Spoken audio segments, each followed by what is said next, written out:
This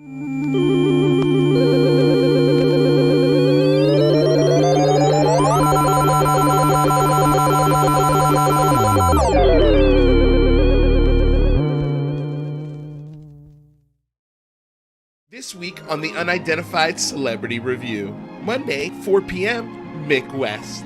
Wednesday, 4 p.m., Jason McClellan and Ryan Sprague. And on Friday, 1 p.m., the UAPTF Report Roundtable. This week on the Singularity Lab, Tuesday, 4 p.m., Avi Loeb. And on Thursday, 4 p.m., from the New York Post, Stephen Greenstreet. Friday, 5 p.m., Paradigm Shifts with Christina Gomez. Come aboard and let's get weird this week on the Unidentified Celebrity Review.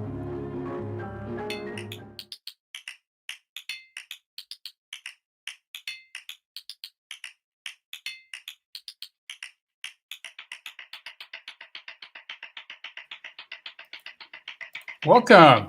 You probably know the drill by now. The Unidentified Celebrity Review will begin at 4. In the minutes before, you're stuck on the dock with me, Rather Be Squidding. You know, I'm the type of person who has trouble sleeping the night before a big event, and have had trouble sleeping all week. The report is due Friday, but could be dropping any minute. And these shows haven't been helping calm me down either. It's been a thrilling week here. Mick West and Jazz Shaw finding common ground has forced me to give more credibility to the apocalyptic alien contact predictions. I read Avi Loeb on the Singularity Lab yesterday. Now, I've written off Oumuamua as not alien, but Avi made some great points yesterday that I hadn't considered. I think I'm back in the lean alien camp there. And you should check both those episodes out if you haven't. And if this is all new to you, subscribe here at the Unidentified Celebrity Review, and then go find the Singularity Labs channel and subscribe there too. And while you're clicking on all those subscribe buttons, why don't you navigate over to my channel, Rather Be Squidding, and subscribe there as well. You can also find our guests and panelists. Their links are down below, and subscribe there too. There's so much content, but more importantly, so much great content. Content like what's in store for you the next 2 hours. We have an intelligent breakdown of the topics of the hour with people you want to hear from. Guests today will be Jason McClellan and Ryan Sprague, two people close to the issue in ways that most of us aren't. Boots on the ground, as it were. In that same boat is UFO Jane. She'll be joining our weekly Skinwalker Roundup. I'm really excited to hear her take on episode 7 and all these topics at hand. And you really never know that UAP Task Force report could drop early while we're live. It's kind of part of the fun of these live streams. I'm still constantly refreshing these news sites over here, and I'll cut in if I need to. And there's many that are pessimistic about what the report will contain. I remain optimistic. I hope the report makes clear that there are real objects in our skies that display acceleration far beyond our existing propulsion and material science. Many of us believe that evidence is already here, but 120 new confirmed cases will make this argument much stronger. And this will beg the obvious question that we've been asking for a while now. How do they work? Alcubierre drives are one gravity warping solution, but there might be an easier way to achieve the same effect. A member of our Discord community and creator of the website UAPtheory.com clued me into another possibility. The possibility that the Wolfram Physics Project has essentially stumbled onto the source code of the universe and may allow us to exploit the quantum nature of gravity in our reality. It's a mind-blowing idea, but one that has some incredibly credible people behind it. I'll be exploring that topic on a new Rather Be Squidding. And as with Jeremy Corbell's pending leak, look for it after the UAP Task Force report drops. And now, keep your eyes and ears tuned here, because it's time to kick things off. Your hosts of the Unidentified Celebrity Review, two people who can proudly add resetting the room to their LinkedIn profiles. Luis Jimenez and Michael Mataluni. Rather be squinting. As I predicted, he's getting better and better at these. I love it, man. Thank you so much for the warm welcome. We'll see you in the second hour, rather. It's always a pleasure. Michael, what's happening? I can't. I'm gonna put that on my LinkedIn profile and be resetting some rooms, baby. I mean, we are professionals, resetters of rooms at this point. Accurate. That is for sure. Hello, good morning, good evening, good day, good afternoon, and aloha. Welcome back to another episode of the Unidentified Celebrity Review, your home for credible news, reviews, and commentary on everything UAP and UFOs. My name's Luis Jimenez. I'm your host for the day and for all time, really. Next to me is my co-host, Michael Mataluni.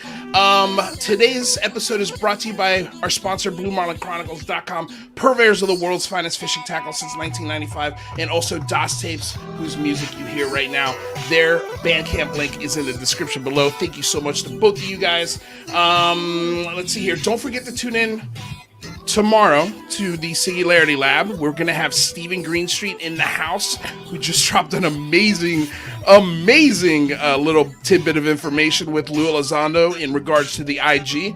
And then on Friday, we are going to have an awesome roundtable to break down everything in the UAP TF report.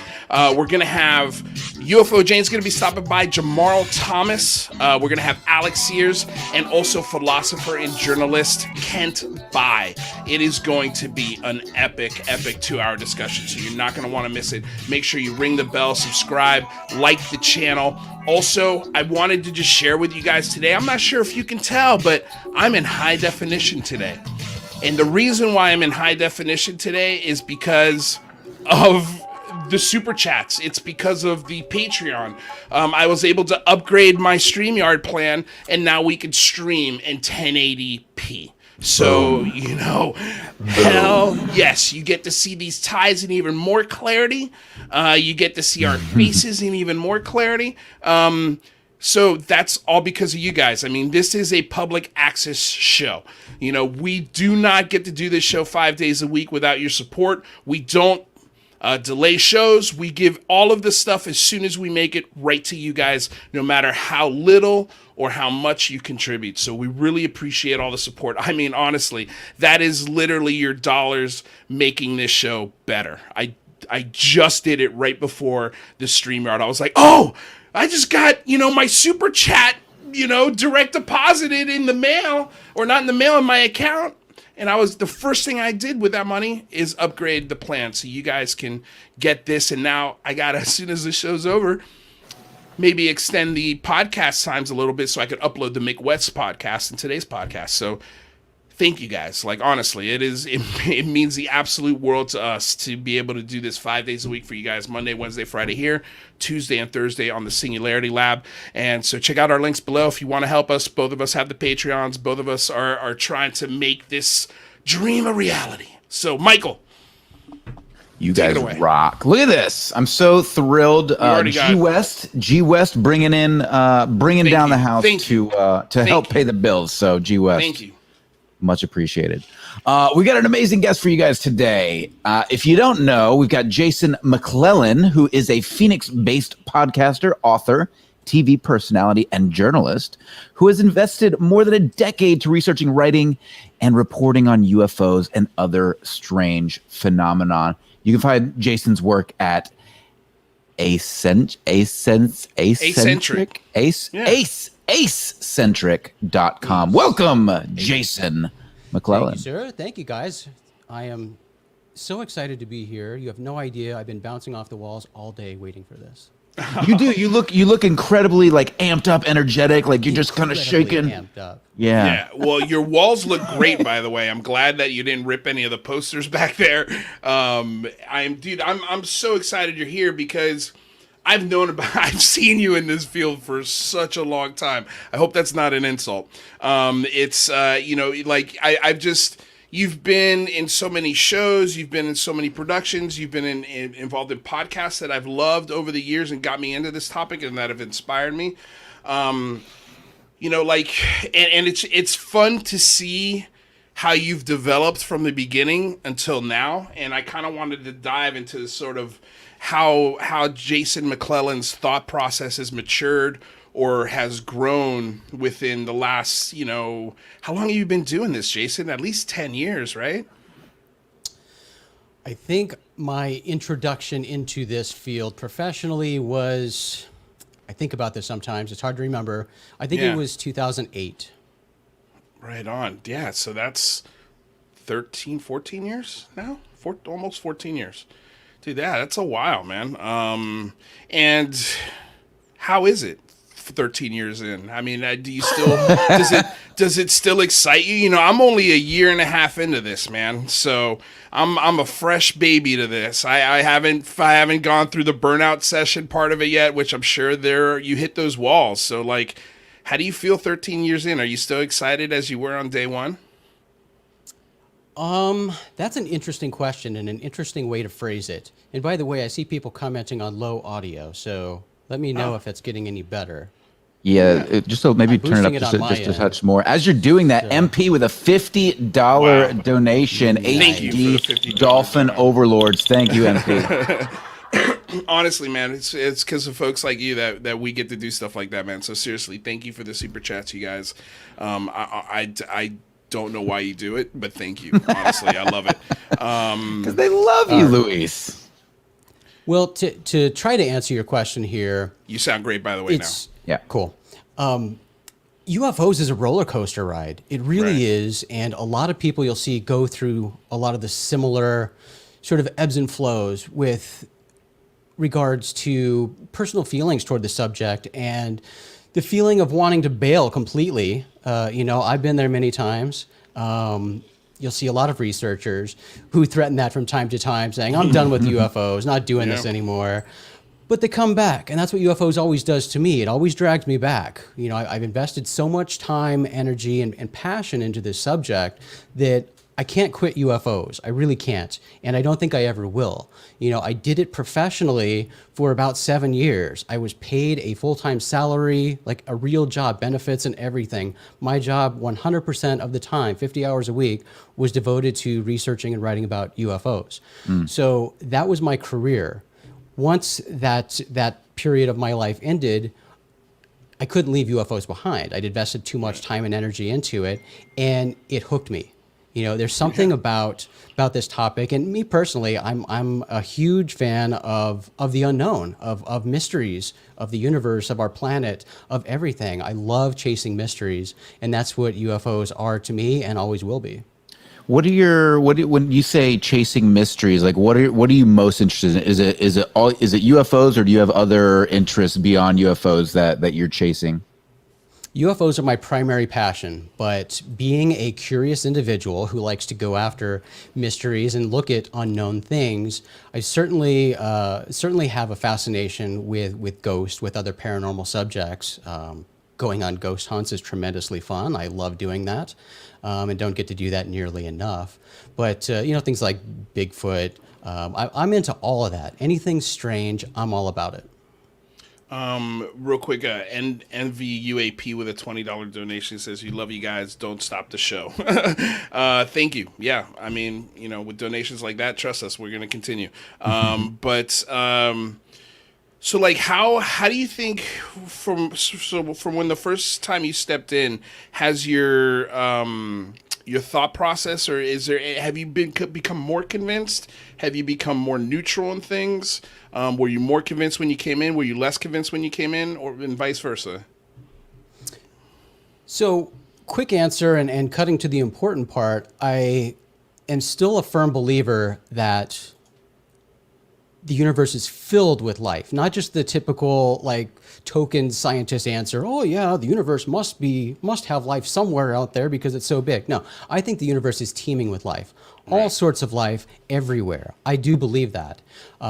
Still on the fence. I'm not convinced that it's actually been here to our planet, but I entertain that possibility. I approach this subject with journalistic open-mindedness. Unbiased approach is the best approach with this subject because, again, it's a mystery. Nobody has the answers. And having looked into this so many years, I guess part of what's changed for me is, and it's something I developed by doing this full time, and certainly in the first couple of years of doing it, was my ability to recognize certain things that appear strange in the sky and do prompt lots of UFO sighting reports. So that helped me as an investigator be able to identify things that I was seeing people posting all the time in videos and photos, or that people were sending us to evaluate all these photos and videos. And I was able to, pretty quickly identify things that were commonly reported. That helped me a lot as an investigator. But that being said, I've seen so many UFOs myself that I haven't been able to explain. And, going down this path, that's something that I've learned too. And I've come to terms with it, and I'm fine with it. The fact that UFOs is sort of an unwinnable battle. It's something that doesn't have a single answer. It doesn't have, answers that we're likely going to ever get because of the nature of UFOs. UFOs aren't all the same. Most UFOs aren't even related. It's just this kind of nebulous thing of like mysterious things in the sky. So that makes it really difficult to study from a scientific perspective or from any perspective. Yeah, we were having this conversation as well, the exact same thing. It's very difficult. And Mick West mentioned this as well when we were speaking with him on Monday, is that this idea that we call it the phenomenon is really misleading, because there are so many different phenomena, and to label it all in one bucket I think it's a mistake. I agree with that. Every UFO is different. And although I am a firm proponent of studying UFOs and trying to understand these mysterious things from a scientific perspective, or from any perspective for that matter, it's almost impossible because every UFO is different. Just because you're able to determine something about this particular sighting, it doesn't necessarily equate to this other sighting, and most likely doesn't. So again, that's part of the frustrating nature of UFOs. UFOs is extremely frustrating. It always will be. And this field of study isn't for everybody. It really isn't. It takes a certain mentality to understand that and realize it's kind of a futile attempt, a futile effort we're all putting in here. But I love it. I'm along for the ride. And, I can't quit UFOs. Well, I think the secret sauce a little bit, at least for us, is that we really try to take the information seriously, especially when it demands seriousness, but we never take ourselves seriously. So it's... And that's why I love you guys. Other than the tide. Other than the tide, right? Because if we... Yeah, it's media. I did think about wearing a tie for you guys today. It's so funny, man. It's so wild. But, you wouldn't be the only one. I am in Phoenix. It's like, a million degrees here. Tie wasn't happening. So. Well, we had last week actor Robbie Ramos, and he wore a tie. He was in Florida. I'm like, what are you doing? He's like, Central Air, bro. Just wanted to, dude, Central Air or not, that's still tough to wear a tie in Florida, in South Florida. It's sticky. I'm curious, Jason, you said you've been doing this for 13 years, and we've just experienced one of the most extraordinary mainstream movements of the UFO topic into media. Did you see this coming, or this is just as much of a surprise to you as it's been to all of us? It definitely been a surprise on one hand. On the other hand, another thing that I've noticed over the years, and looking historically at this topic, it seems that everything with UFOs is cyclical. Things that have already happened come back around within UFOs, within the UFO community, within, whatever's happening with UFOs. Happened in the past, most likely it's going to happen in the future, and goes round and round and round. I did see it coming a little bit with the emergence of social media. That was just sort of a newly emerging technology, really, that people were starting to use in mass quantities when I got started in this. When we started the company Open Minds, that people weren't really using social media all that much. Right. And at that time, I didn't even have a Twitter account because Twitter was just emerging. But it didn't have the mass acceptance and mass use that it has today. We have social media now, news spreads like wildfire, and we share everything. So because of that, because of the amplified voices that we get from social media, it's not surprising to me that we're seeing what we're seeing today. But if we look back at UFO history, I mean, we've kind of been at the same position a couple times before. It's just different now because the voices are louder, and we've got these social platforms for us all to be on this ride, as it's happening. We have more direct access to spokespeople, and media. The main part of social media, we've got this platform for people to share these photos and videos and articles. So it spreads very quickly to a lot of people. And, I think this is an exciting time. It really is, because of these tools we have. And it'll be exciting to see what comes of it.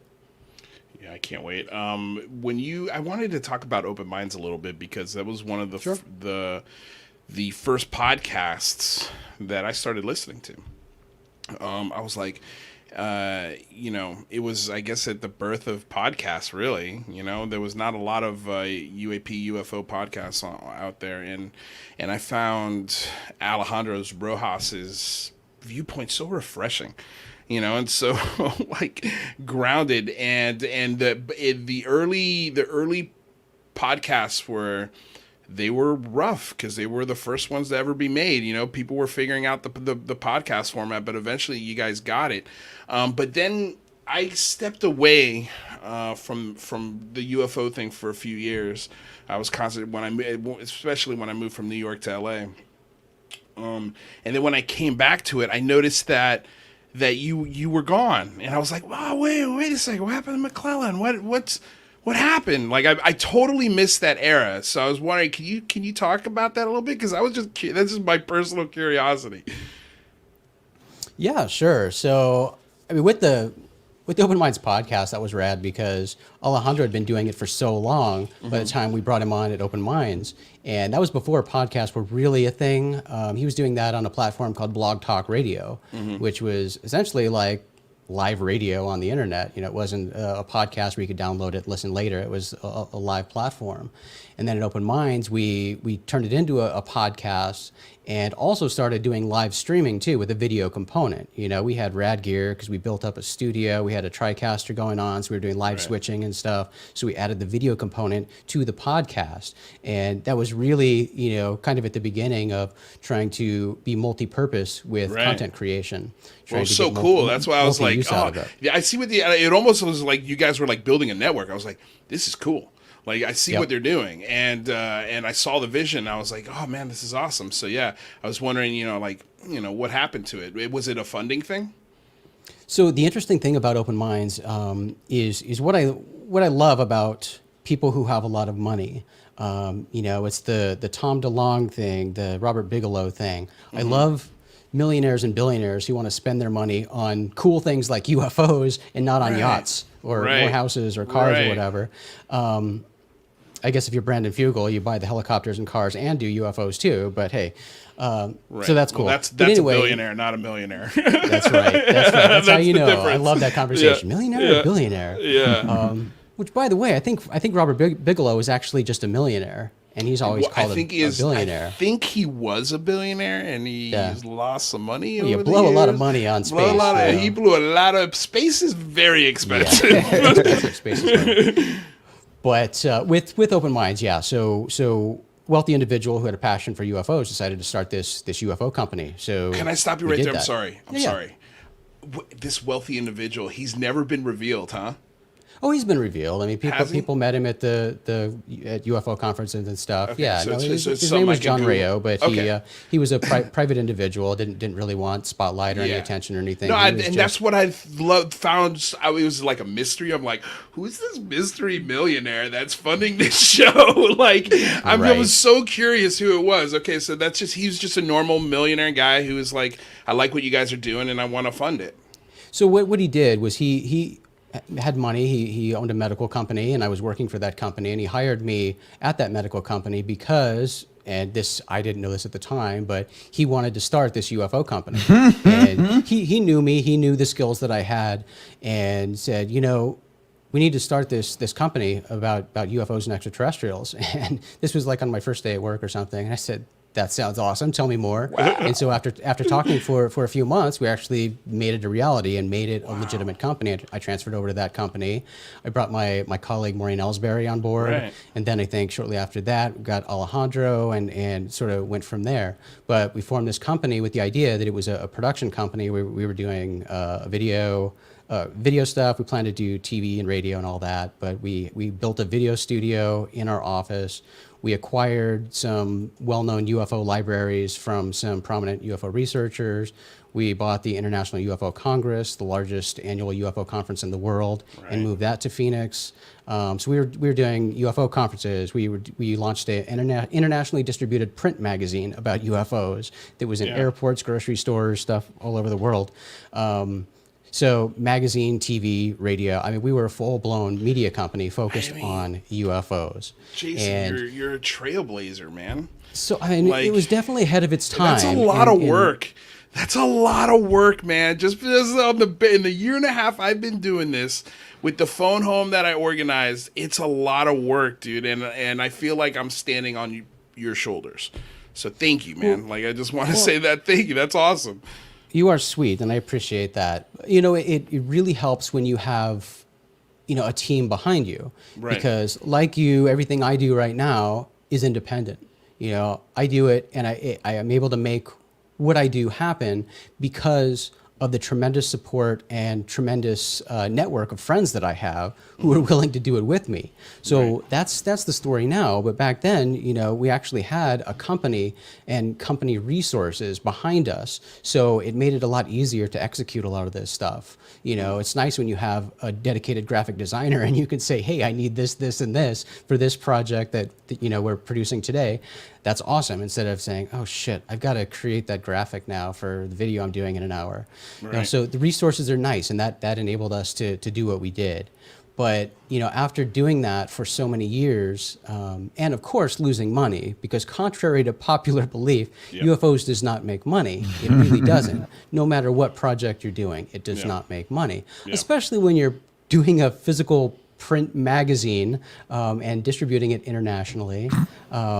Those things are just money drains. They really are. They suck money, and you're paying a staff. Got all these expenses with an office, a studio, everything else. Overhead. So I mean, for a while, no matter how deep your passion is, it stops being fun to lose money. Right. It really does. So I think ultimately that's what happened with the owner. He said, "Look, this isn't fun anymore. I was passionate about this. We did what we did, but I'm losing money to the tune of millions of dollars doing this. Wow. Kind of done." So that's really what happened. Yeah, Wow. That makes sense, man. I never got the story, and I've always was curious. And I kind of had a feeling that's what had happened. It was like, well, maybe it's because I was looking at it. You're right, man. Like you had all of these different outlets to get people information, and either reading it, listening to it, watching it. And these are three mediums in a very early time. Man, if this guy would maybe give it one more shot today, because all of those things are so much cheaper. All of those things. That's a good point. Like this is a full-blown television studio out of my office. I've got a team that works pro bono with me as well, man. We do this because it's a passion, and we've also found a phenomenal audience that loves to donate because they see the work, they see the passion, they see what we're trying to do and the message that we're trying to send, and it's fun to see it grow. But that's what this field needs. A couple of millionaires who are like, hey, this is what I'm going to do now. I want to make sure that we need a Ted Turner. Someone who's like, I see a network of just this. It's possible. If you can do the weather for 24 hours a day, 7 days a week, you can do constructive, critical thinking, UAP discussion, news, and commentary. It's possible. It's possible, especially today. Today. And whereas you guys have... Certainly the climate has changed. It really has. And, that's something that I've wanted to do for the longest time. I used to get calls and emails and stuff from from production companies and networks and things like that pretty much weekly. And a lot of them are constantly fishing for ideas. They want you to, kind of let them know what their next great show should be. And one show I always tried to pitch these people was like just a straight up news show, like a 60 Minutes or something, just a straight up journalism news show about UFOs. And nobody wanted that because it sounds boring, for the entertainment focused TV crowd. But I think today, with the interest and with just how fast news develops on this topic, a dedicated news show on TV focused on UFOs would be rad. I would love to do that. We don't even need a Ted Turner. I mean, there were plenty of wealthy individuals out there who would spend their money on something like this. And I hope they do soon, because the atmosphere is right for it. It is ready right now. We encountered so many random rich people who contacted us over the years, and one was very interesting, and I won't mention his name because he was kind of under the radar. Plenty of people probably know who he is because he supported James Fox's movies and things like that, but just this guy with a lot of money, lives on the East Coast. One year, and I don't remember what year this was, he put out a wide net and contacted lots and lots and lots of people in the UFO community, in some fashion or other, with varying interests and varying levels of interest or personal experience with this topic, and flew them all out for a private weekend gathering in Pennsylvania somewhere, and wanted to pick our brains about what we knew about UFOs, what we knew about extraterrestrials. Because rich people want answers. I mean, everybody wants answers, but rich people have the funds to try to pay people for answers. Right. So that's what this individual did. It sounds like Adam Sandler hiring Adam Levine to come to his daughter's bar mitzvah, but instead of Adam Levine, it's Richard Dolan, James Fox, Jason McClellan, Ryan Sprague, Linda Moulton. That's wild, man. That's a wild It was story. one of the wildest experiences I've had in this field, where probably 100 people were gathered at this thing. Wow. Sounds very cultish, but it was called The Gathering. Ooh. And that sounds like this sounds like the script for a film. It is, and it could have gone a lot crazier, but it was crazy enough because we had all these people, and we just accepted the invitation. We had no idea who this guy was, what we were doing. Again, this goes to my point about UFOs not making money. Every UFO researcher is like a poor, like starving artist who's sleeping on floors of their friends and all this. So people got an invitation saying, "I'm going to get an all expenses paid trip for a weekend. Come on out." People said, "Sign me up." Everybody hopped on a plane, flew out there, rode the escalator down at the airport, saw a woman standing with a sign saying, "The Gathering." We all piled on like shuttle buses. And I remember looking at one of my colleagues next to me, and I said, "So, do you have any idea why we're here or where we're going?" They're all, "No." What? We're all, "Yeah, we could." The government could be wiping us all out right now. And we signed up for this. Yeah, that's like 200 kidneys like walking towards their destiny. Right. Yes. Right. Or it's like, can you imagine if you get to like this huge property? It's like, "Welcome to the Hunger Games, Jason McClellan." Good. The last one to survive will be the head of my network. Oh my God, dude. Okay, well, we're halfway through the first hour. We should be getting Sprague in here in any minute. You want to go ahead and reset the room? Let's Michael? reset the room. If you're just joining us, we've got Jason McClellan with us here today. He's a Phoenix-based podcaster, author, TV personality, and journalist who has invested more than a decade to researching, writing about, and reporting on UFOs and other strange topics. Welcome, Jason. We're going to have Ryan Sprague here joining us shortly as well.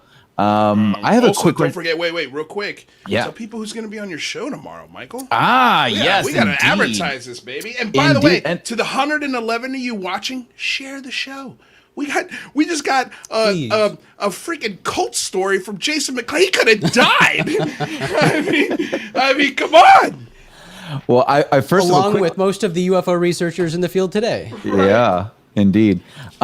Quickly, so we've got Stephen Greenstreet coming on the Singularity Lab from the New York Post tomorrow. So in the link below, make sure you click the link, click on the Singularity Lab, and go subscribe. We are almost monetized. We've got 767 subscribers, so we're very close there, and it's all thanks to you guys. So make sure you click that link.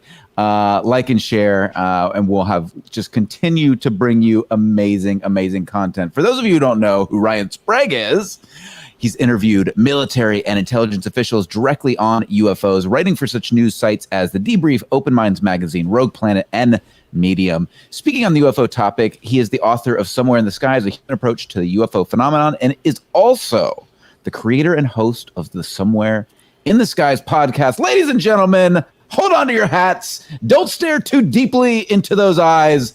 Welcome, Ryan Sprague.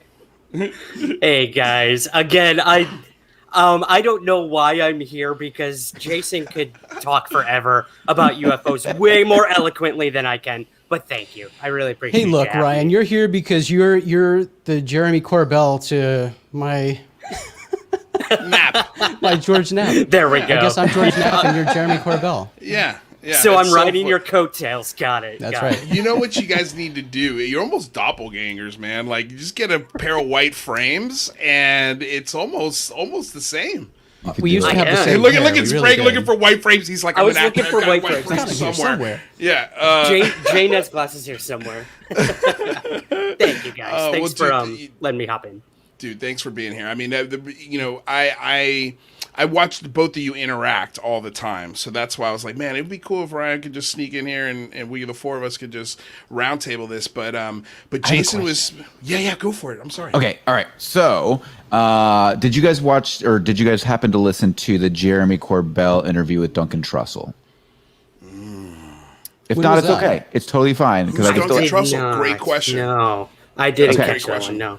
All right, Yeah. it was a really interesting podcast, and Jeremy Corbell laid a bunch on the line. But one of the things he said was, "All roads lead to Bob Lazar," and I wanted to get the two of your opinion about Bob Lazar. And I know, like, I saw you both look down immediately, so this is going to be fun for me. Go on, Jason. Well, hold on, please. wait. But Jason was asking who Duncan Trussell. Duncan Trussell is? Duncan Trussell is a No. stand-up I know who comedian. Duncan is. Oh, okay. I was okay. asking when the interview happened.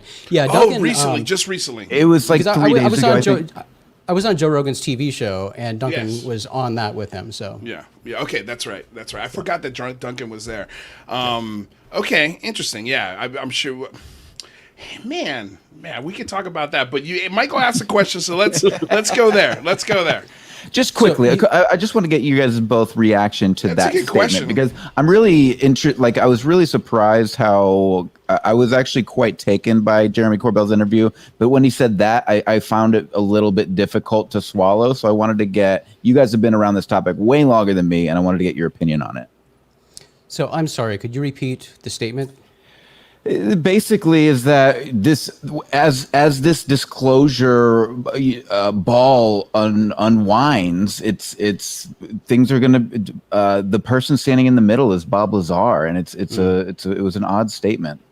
All roads lead to Bob Lazar. All kind of road thing. leads Sure. to Bob Lazar. Sure. Okay. Yeah, I'm happy to comment on that.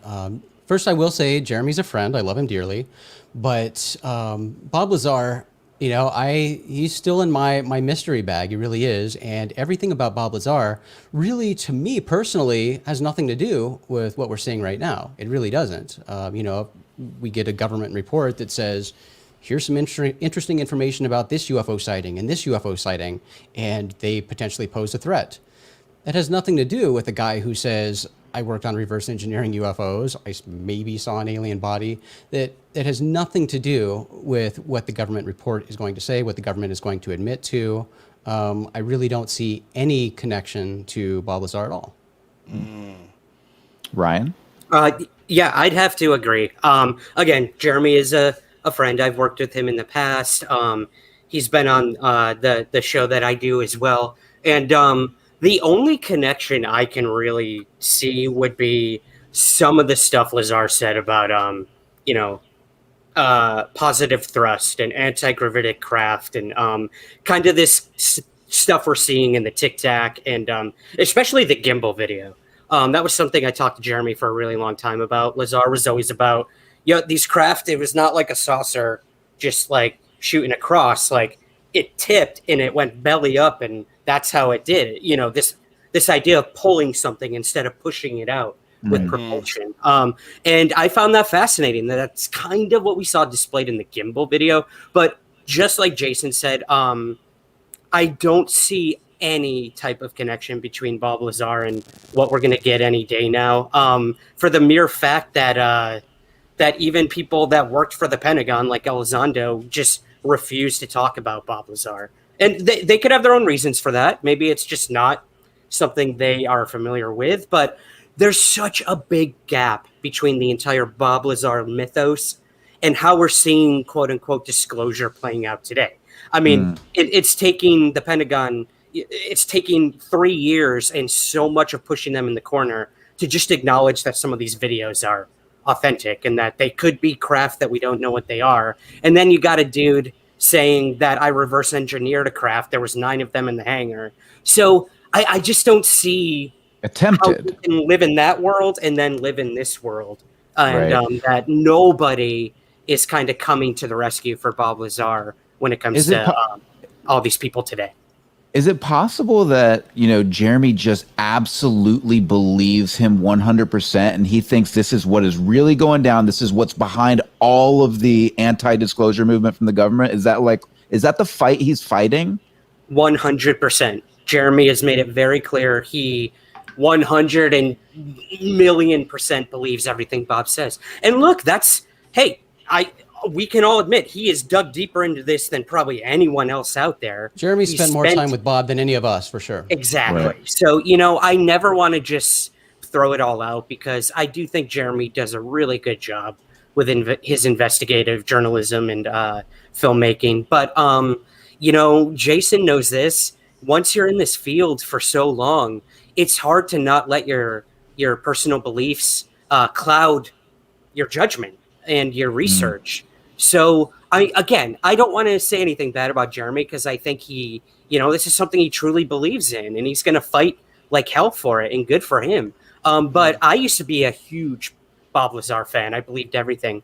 And I would say, in the past couple of years, his film didn't convince me anymore. Bob Lazar's horrible autobiography did nothing but make me believe it less. So I'm in that mystery box too with Jason for sure. And again, nothing against Jeremy whatsoever.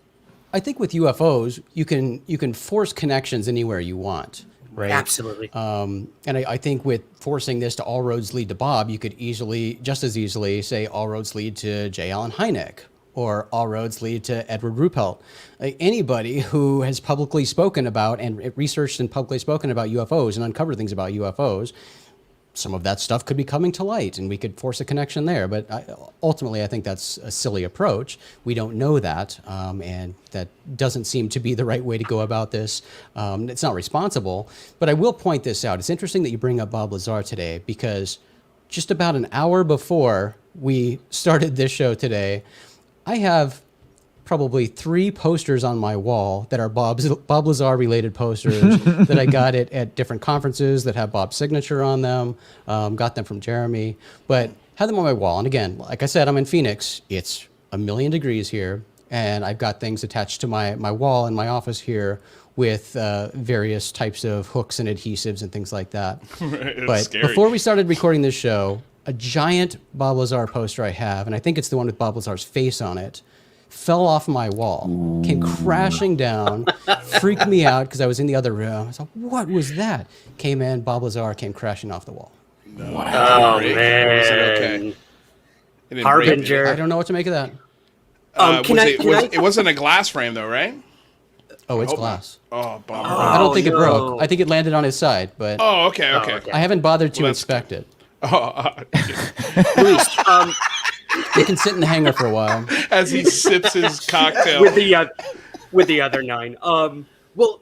Jazz brought up something good in the chat there. I saw of what'd he say? Bob Lazar. Let me find He hopes it doesn't bring down what's going to happen. Hopefully Friday and everything. That's such a good point. We were like deep in the whole Pentagon task force story breaking and everything when the Storm Area 51 thing happened, which completely overshadowed the entire Pentagon task force, Senate Intelligence Committee thing, Navy UFO videos. So while we had this really serious stuff going on, we then get this huge viral Facebook thing that everyone was talking about. And I agree with Jazz. I hope we're not seeing that play out right now. We seem to be seeing a lot of people going back to aliens again and saying, it's aliens. So I do fear that that's going to be in the conversation instead of what we actually get in the report. Well, I'll say this about Bob. I agree with you guys as far as Jeremy's concerned. I think, I've dealt with him as well. He's been on the show. I've talked about a million times how he double checks, triple checks, and quadruple checks things that I ask him to do. I always feel weird when I say that. I asked Jeremy Corbell to do something, but when he volunteered to do something, he was very thorough. The beautiful thing that I will take from Bob Lazar is that he inspires people to look into the topic. He is not the topic, though. He's not the end-all, be-all, end of the road of this conversation. Because I hate to break it to everyone, nobody knows who Bob Lazar is outside of this community. Like, nobody. It's maybe now after Joe Rogan, some people are familiar. Before, let's just say before Joe Rogan, nobody, even after Joe Rogan, like, what percentage of the United States knows the Bob Lazar story? Maybe 1%. I was on the subway heading home from work. I was so tired. It was like 11:45 at night, and my girlfriend and I just want to get to our stop.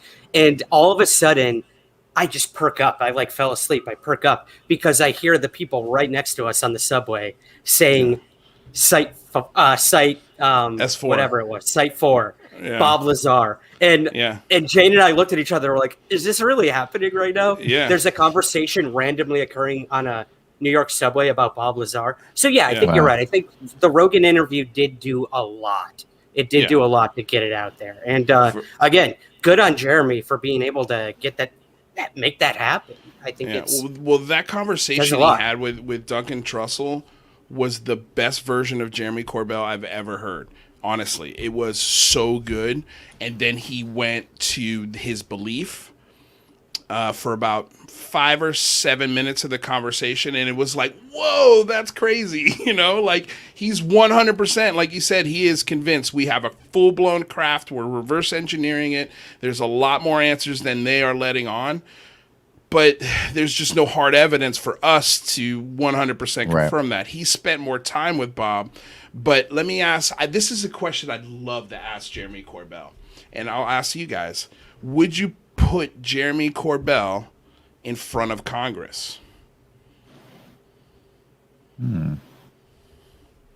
My answer is no. My answer is no, for the same reason that I don't think a lot of UFO researchers should be put in front of Congress. That's a good point, too. Again, UFO, the thing with UFO research and everything being cyclical, we've kind of been down this road before, and it always makes me laugh that, when we expect or put pressure on our government and the military to look into UFOs or give us UFO information, what they do is they come to UFO people and have them tell them about UFOs. But the thing is, and then they regurgitate it. They're not doing their own investigation. They're not finding anything out. And that's what we're seeing right now with this report. They're getting their information from UFO researchers. All this nonsense about recovered alien vehicles, that's all coming from briefings from Eric Davis. Right. That's all these things are coming from a very small circle of people, and the people who are receiving these briefings are just regurgitating what these UFO researchers are telling them. They're not doing their own independent research, and the cycle just goes and goes and goes and spins out of control. When we need more research, we need them to come up with their own conclusions rather than relying on UFO people. I think UFO people have more history, and that's very important, and we see that. And certainly with Lou Elizondo, he mentioned that when he came into this, he didn't even look at UFO history. He didn't know anything about UFOs, and he still hasn't looked into into UFO history. So, I think from that perspective, it's very important to rely on people who have spent time looking into this topic and are familiar with it. But on the other hand, when we're looking to the government to tell us what it knows about UFOs, it is going to UFO researchers and saying, tell us about UFOs, and then they're just regurgitating it. Right. Yeah. Well, I would say the biggest difference, though, between Bob's not a UFO researcher. Right. Bob is a former government employee. So, the question still stands, would you put him in front of Congress? And as a government witness, as like an Alex Dietrich or David Fravor, does his story hold up to the same veracity as those two other people I mentioned? No, it doesn't, in my opinion. Right. Again, we're still arguing some 30 years later about Bob Lazar's credentials. We're not arguing about Alex Dietrich's, DD forms or whatever they are, or if she was a pilot. We still don't even know what Bob Lazar actually did. Some people think he was a janitor, and some people think he was a physicist working on crafts. So it's tough. It's tough. The only thing I wanted to add to what Jason said is UFO history repeats itself. That it is. He's correct. It's the most cyclical thing. I just did a little presentation about how these things keep happening over the decades. And in 2013, we had the citizen hearing for UFO disclosure. It was like a mock hearing in front of former members of Congress with very credible people giving testimony about UFOs and nukes and this and that. But then you have other people there, former leaders in some respects, saying things like, I know for a fact there's 172 species of aliens that have visited the planet. So anytime you bring that UFO baggage or people into it, I think it gets very muddy. So I don't know how much good it would do to have Bob Lazar go testify because, I wonder how Jeremy would answer that question now. You think Jeremy would put Bob Lazar in front of Congress? Of course he would. 100%. Of course he would. I think so. Because again, it's personal connection. He spent time with Bob, and he implicitly trusts Bob, and I get that. But for us and everybody else, we don't know Bob. Right. I mean, I've met Bob, but I don't know Bob, and we don't know the full story with Bob. We don't know his current status. I mean, he still gets government contracts. And is that something that the government would actually do for some whistleblower who, should have gotten in trouble for what he did, but he didn't and still continues to get contracts? I mean, that's interesting. So. Yeah, that's very interesting. So you mentioned, Sprague, that the cyclical nature, you both mentioned the cyclical nature of the UFO conversation in mainstream and in the public consciousness.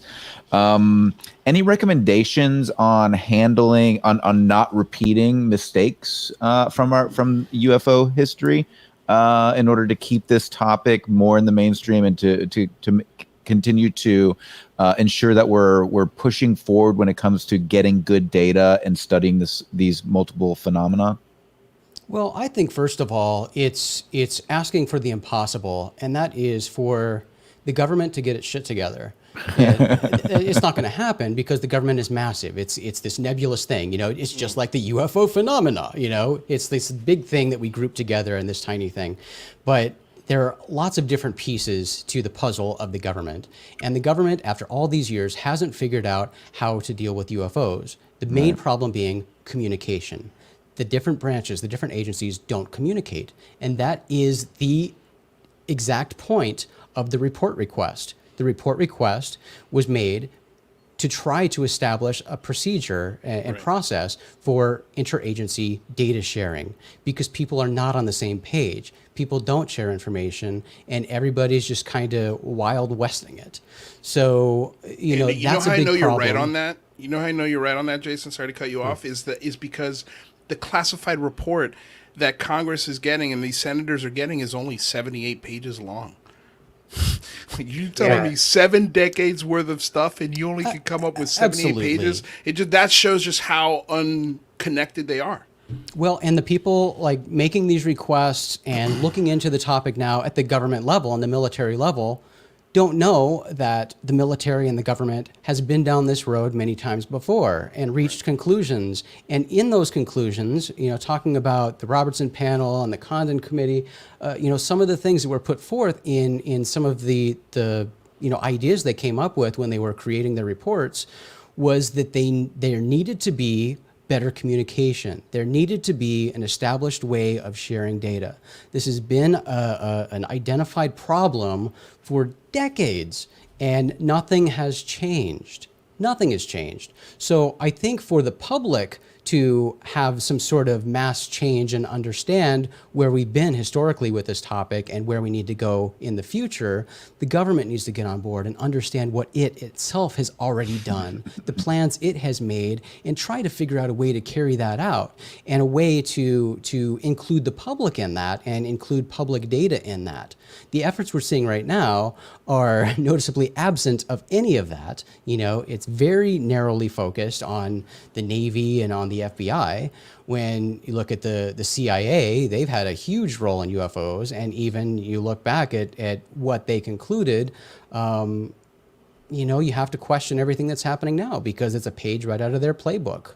You know, everything that's rolling out, and you see the CIA is one of the main driving forces of everything that's happening right now. So it's interesting. Right. So we have to fix the government in order to fix the problem, and that's never going to happen. Ryan, what That's are a your winless thoughts? battle. Yeah. Ouch. Well, ouch. The main UFO problem. The main UFO problem is a problem with humans. It's a human problem, right? It's humanity, and you can't really humanity. fix humanity. It is what it Right. is. So Yeah, our The ego only and thing I will communication add skills. is, yeah, exactly. Is look at the Air Force back in '66. I think it was maybe '53. General Sanford with the Air Force said, you know, on the record, we've looked into it. It's not a national security threat. It's also not U.S. technology. That was back in the '50s. Right. The Pentagon is saying the exact same thing, word for word, verbatim, what they said back then. Jason's right. If you know the history, it is word for word. it's there. Yeah, word It's for word. And look, everybody's they pushing went for back. congressional UFO hearings right now. That's what happened in '66. That's what led to the Condon Committee. I mean, we've been down these roads before, and I don't know. I don't know. Jason, The only Jason, thing I frustrating think to is, watch, bro. There's a light at the end of the tunnel. Wait a though, second, Michael. man. With those glasses, are you allowed to be that dark? I have to. It's a contrast thing. Jason made a good point that, you know, with Chris Mellon's help, the wording in that request really did, I think, improve what we could get. Everyone coming together and trying to share information within the government. But again, I agree with Jason. Like, that's maybe 40-50% of UFO cases out there. The rest is civilian. And you have to take that data into consideration.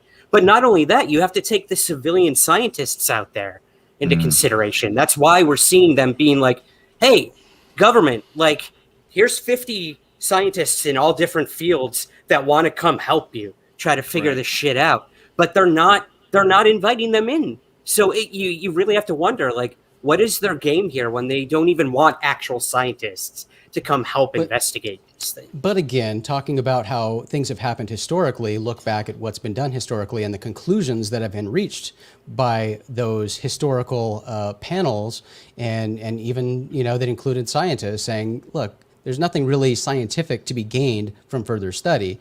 And on one hand, I get that, right? Because as we already discussed, every UFO is different. Just because you can study about this one particular sighting, that doesn't help you solve the UFO mystery. It doesn't help you identify what this sighting was.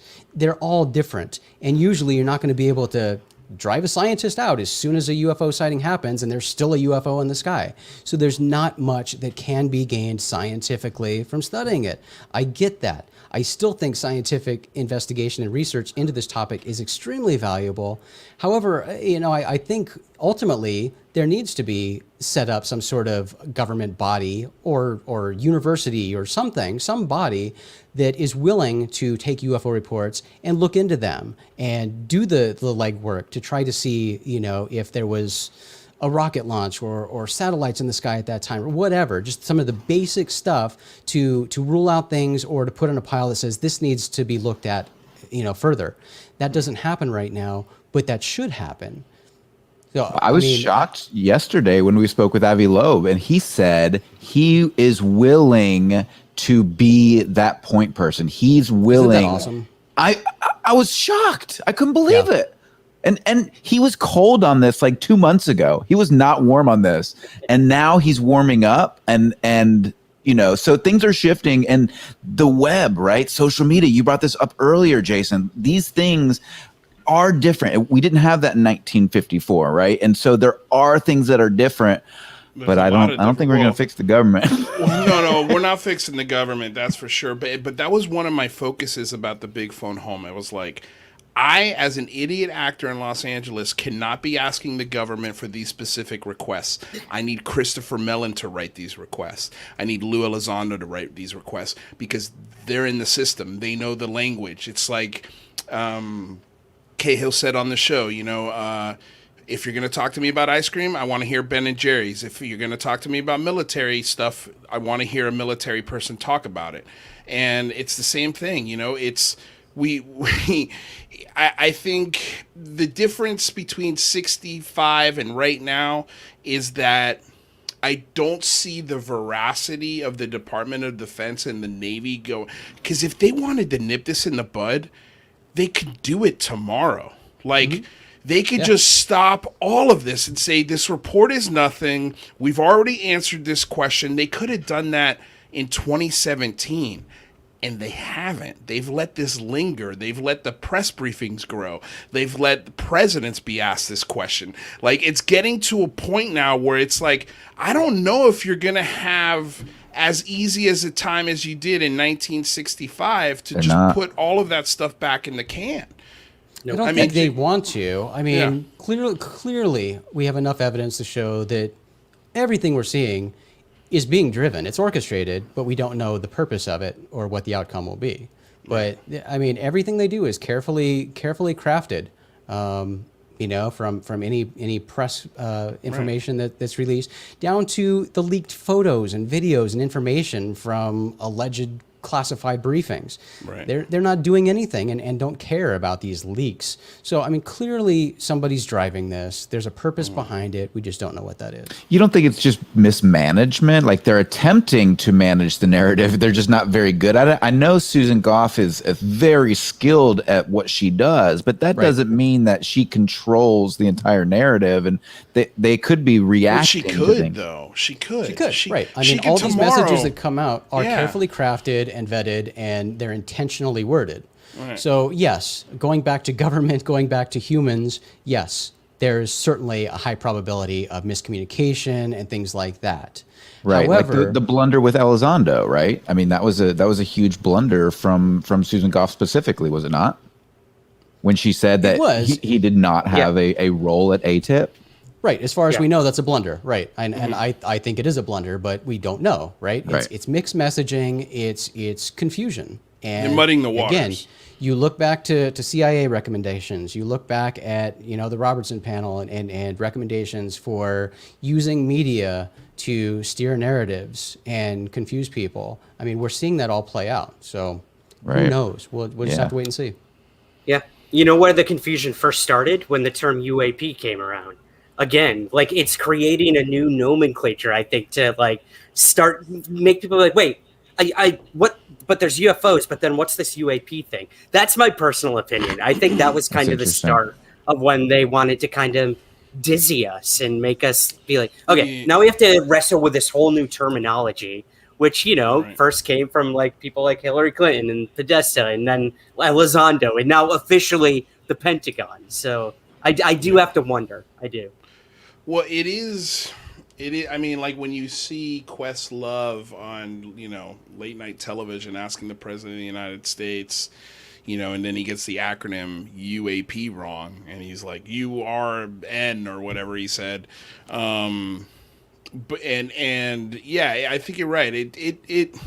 I've always wondered why they did that, because to me, and I understand some of the reasoning behind it, like who's to say it's flying? It doesn't have any, traditional flight patterns like lift, thrust, drag, at least as far as we could tell. it does broaden the scope of the phenomenon. It broadens it, but the problem is it's like Coca-Cola, right? Everybody knows what Coca-Cola is. Everyone knows what UFO is. No matter what part of the planet you walk on, people understand that acronym. When you go and start walking around that same parts of the world and you say UAP, they're like, what? You know, and that was sort of my... It could be to shed the stigma too, to be honest. Yeah, that's what I thought it was all about. That's what they say, for but people to be able to report. And I talked about this with UFO Jane a little bit, but by the way, she's in the house. The book that I'm working on right now kind of goes into that. For the record, I'm firmly team UFO. I hate UAP. Yeah. But I kind of dive into the history of UAP, and I mean it's been around since the 40s. It really has. Yeah. It's not new terminology. The government was using it, and governments around the world have used similar terminology. And even civilian UFO organizations back in the 60s and 70s were using aerial phenomena, because they wanted to get away from UFO. But it has an interesting and kind of funny history too. And Edward Ruppelt, former head of Project Blue Book, talks about that in his book, about how when he came up with the term UFO, it was to get away from the stigma of flying saucers. Again, everything is cyclical in UFOs. Did I get the guy's name wrong? Did I call him Reggie Watts? What's his name? No, you called him Questlove. It's Reggie Watts. Oh, it's Reggie Watts. You're right. Questlove, Reggie Watts. I'm sorry. Didn't mean that confusion. I just think of the drums. When I was talking about, we were chatting with Abby last night, and I mentioned the First Contact and how and I said Klingons met with us after we invented the warp drive. Dude, the chat lost their shit, and I was like, I'm so sorry. Like, I know that. I'm sorry. Yeah, it's wild. All right, well, we're at the top of the hour. Let's go ahead, reset the room. Let's bring in some new friends. Jason, Ryan, how you guys doing on time? You want to hang out with UFO Jane and Jazz Shaw for a couple of minutes? Hell yeah, man. This is like a family reunion. Yeah. This is great. Absolutely. Awesome. Yeah. Awesome. As long as Jazz got his martini. I know Jason and I got no, Jazz, I'm literally... I'm going to have to make a martini myself. Yeah, well, hey, guys, reset your drinks while we reset the room if you need to. Real quick, want to say hello and thank you and welcome to the 128 of you out there. Don't forget to like, subscribe, ring that bell. That way you are notified every time we go live, which is 5 days a week. Also, we have... on Friday, our epic UAP report roundtable, Jamarl Thomas, Ken Bai, UFO Jane's going to be there, and Alex Sears. So it's going to be a very, very, very fun discussion. We're going to talk about all what's in the report, what came out in the report. From what I understand, it's definitely coming out Friday. That's what my sources say, if you want to call them that. So we're going to be and even if it doesn't come out, it'll still be a killer conversation. So don't forget to subscribe and be there for that and check out the links. Again, you guys, the support for your show has improved the image quality today. If you haven't heard, because of your donations, we were able to up the package on our StreamYard, which allows us to do now 8-hour live streams. Michael, did you know that? So I didn't know that. So when we do the next Big Phone Home, we don't have to break it up into 2 streams, which, by the way, Jason, do you know what the Big Phone Home is? Of course I know what the Big Phone Home is. Awesome. Do you want to be in the next Big Phone Home with us? If you ask me to be in the next big... I'm asking. Yes, count me in. Woo! Excellent. Jason McClellan, Big Phone Home Part 2. I love it. Awesome. Okay, so Michael, let's reset the room. Let's bring in some new friends. For those of you joining us... Do it, Jason. I'll take you out. For those of you, do you need to refill, Sprague? Do you want to go ahead and refill as well? Are you? Oh, no, I'm good, man. No, you're good. I'm okay, good. all right. Sprague's a sipper. Yes, I savor every bit.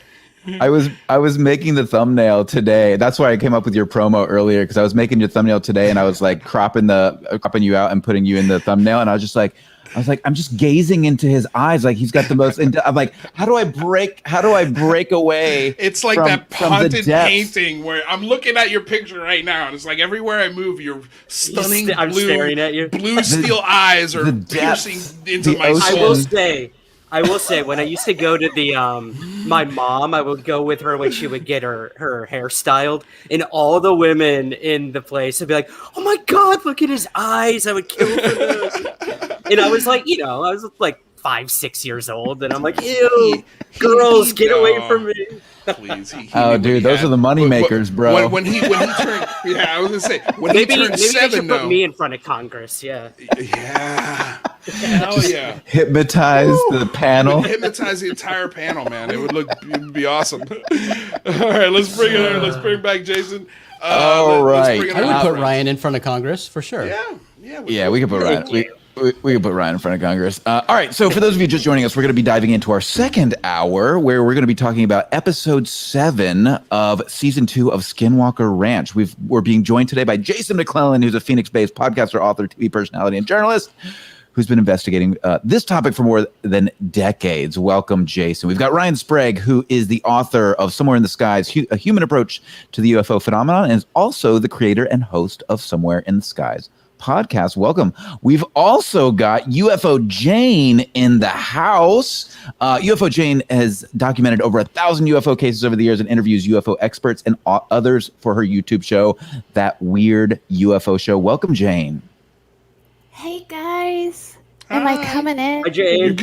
You're coming in clear. She's like, by the way, UFO Jane's on the road. She said that her Wi-Fi might go out or something might happen, so just in case. But yeah, no, you look good. You sound good. You look clear. You look happy great. you're here. $50 donation from Alex Garcia. I love this show. Luis is looking sexy. Well, thank you, Alex. In 1080p. You're looking sexy in 1080p. It's that 1080p, baby. Okay, so you don't have the let's Ryan bring in our Sprague last one. eyes, but I don't. No one's got that, man. No one's got the Ryan Sprague eyes. The renowned, legendary Jazz Shaw, who is editor and reporter for Salem Media and The Debrief, U.S. Navy veteran, follower of the strange and unusual, the one, the only Jazz Shaw. Thank you for having me again. I don't know why you keep doing it, but here we are. It's Skinwalker Ranch Review Wednesday. You're always here for Wednesday, Jazz. I'm always here for Wednesday. He just can't believe we haven't kicked him out. Answer it up front. Why do we have Ryan? He is so terrible. Just the worst. Oh no. So, I'm sorry. I always have to, bust Ryan's chops. So, Jazz, I know. Jazz was good to sad see you earlier again, Ryan. I always love talking to you, and thank you for coming on my show so many times. Oh, my honor, man. Thank you for having me. So much has happened since then. So, Yep. Yeah. And, hey, kudos on that Mick West show to all of you guys. That was some of the best. That was awesome. That was some of the best conversation I have ever seen with a skeptic. Luis and Mike really just, I thought they kept me under control, which is not easy to do, and I thought it was like a really great moment. We got a lot of positive feedback out of that. It showed like you can have these conversations, especially with him, and we need people like him in this field desperately. So, kudos on that, guys. I'll leave it at that. See, UFO Jane, can you still hear us?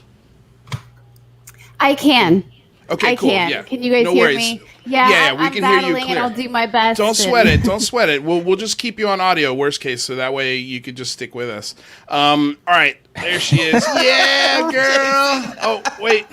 Ryan's eyes are an inspiration. $20 donation from Jason McClellan. Wait a second. Is that allowed? How does he do that? I didn't even see his hands move. Incredible. I know, dude. That was excellent. Thank you, Jason McClellan. Jeez, man. Not necessary. I'm pretty sure with all the drunken nights Jason and I have had together, getting kicked out of places, I owe him $20 at this point. So thank you, Jason. So why not? You might as well give it to Lou and 30%. It's going right back to him. Exactly. Yeah, it's all reciprocal. Everything on this show is cyclical. Reciprocal. I said it wrong. I said reciprocal. That's the theme of today. Yeah, theme of today is definitely. cyclical. It all comes around. It's like an improv scene. All right, so let's get into this episode 7. The name of the episode is called "Can You Dig It?" ? Right. All right, so who wants to start? Well, I had an issue. With the first minute of this show tonight because Travis. The first minute. I had an issue with the commercial that aired right before it. I was mad. That commercial sucked. I was. True. So yes, you're right, Jazz. So within minute 2, I was furious because Travis said Brandon gave him permission to dig, which is an absolutely false. That's not true. Yeah. Dragon gave him permission to dig. Brandon looked at Dragon last week and said, "Dragon, is it okay if we dig?" And Dragon gave the approval. So Travis was off on that. That's formalities. I mean, really, it's Brandon. No, it's Dragon. It's Dragon. I don't know. I think Dragon's calling the shot. Brian is just playing a role, and he's carrying out the wishes of Brandon. No, we know that. We know that. We're just having fun. But he's going to bring. Jason's the guy who brings us all back to terra firma. Jason's the terra firma guy. Indeed, he is. Jay, what do you got? Oh, nothing. We can't hear you. We lost your audio. Yeah, I think you shut off your mic. Am I back? Yeah, you're back. There you go. Yeah. Oh, I go, muted Jane. myself. Yeah. Yeah, well, Dragon did tell them to stop drilling at one point, and they listened. He was like, "We've drilled too far here, remember?" And they did stop. In season 1. I noticed that. In season 1, he had a lot. Well, when Brandon's not there, the person that is in charge of going beneath the dirt is for sure Dragon. Like, at least that's the vibe I get from the show. But I think overall permission, yeah, I'm totally with you, Jason. Did you not ask him about that? We did. No, we did. He was, he plays a character. I don't think he plays the character. That's the way they edit him. As this militant dude, but he's super cool, very sweet. But I do think as the security guy, he does take that digging part seriously. Like, I don't think he fakes that aspect of it. Especially after Brandon put on him that he's responsible for everybody's safety. I mean, after what's happened to people, that kind of sucks. I wouldn't want that responsibility. Dude, check this out. Yeah. So apparently there was an earthquake in LA, and I'm in LA. Did you feel it? No. I didn't see it either, and you're in 1080p, so. Yeah, I'm in 1080p. Your camera didn't shake. I didn't lose signal. Clearly, it's. Oh, look at this. Oh, wait. Here we go. 2.8. Oh, that was an earthquake. Clearly, I'm not even going to put that on the screen. That doesn't even count. 2.8. 2 years I lived in LA, and I never felt an earthquake the whole time. They're tough. You don't want to. I promise you. Okay. Like, you do not want to. They are terrifying when they're big. What sucks is you can't see them. Like, it's not like a hurricane or a tornado. You could see those coming in a hurricane's case weeks. So Michael's back in. All right, so let's move on to the next thing, and that is so they split the team into the guys into 2 teams. We've got the drill rig guys, and then we've got the, Travis, Candace, and Thomas Winterton go to the rock that they're not supposed to dig or touch on. Of course, the first thing they do is they turn over the rock. And here's where I started getting upset is they turn over the rock and there's a carving, okay? And here's the thing is they find a marking under the rock. I don't see a marking under the rock. Also, why would anybody? Why does not see a marking under the rock? Why would anybody? Even when they highlighted it, yeah, and, it looked terrible. I was like, no. It looked terrible. Looks like a Thunderbird. It was clearly a Thunderbird. Well, here's the thing that killed me.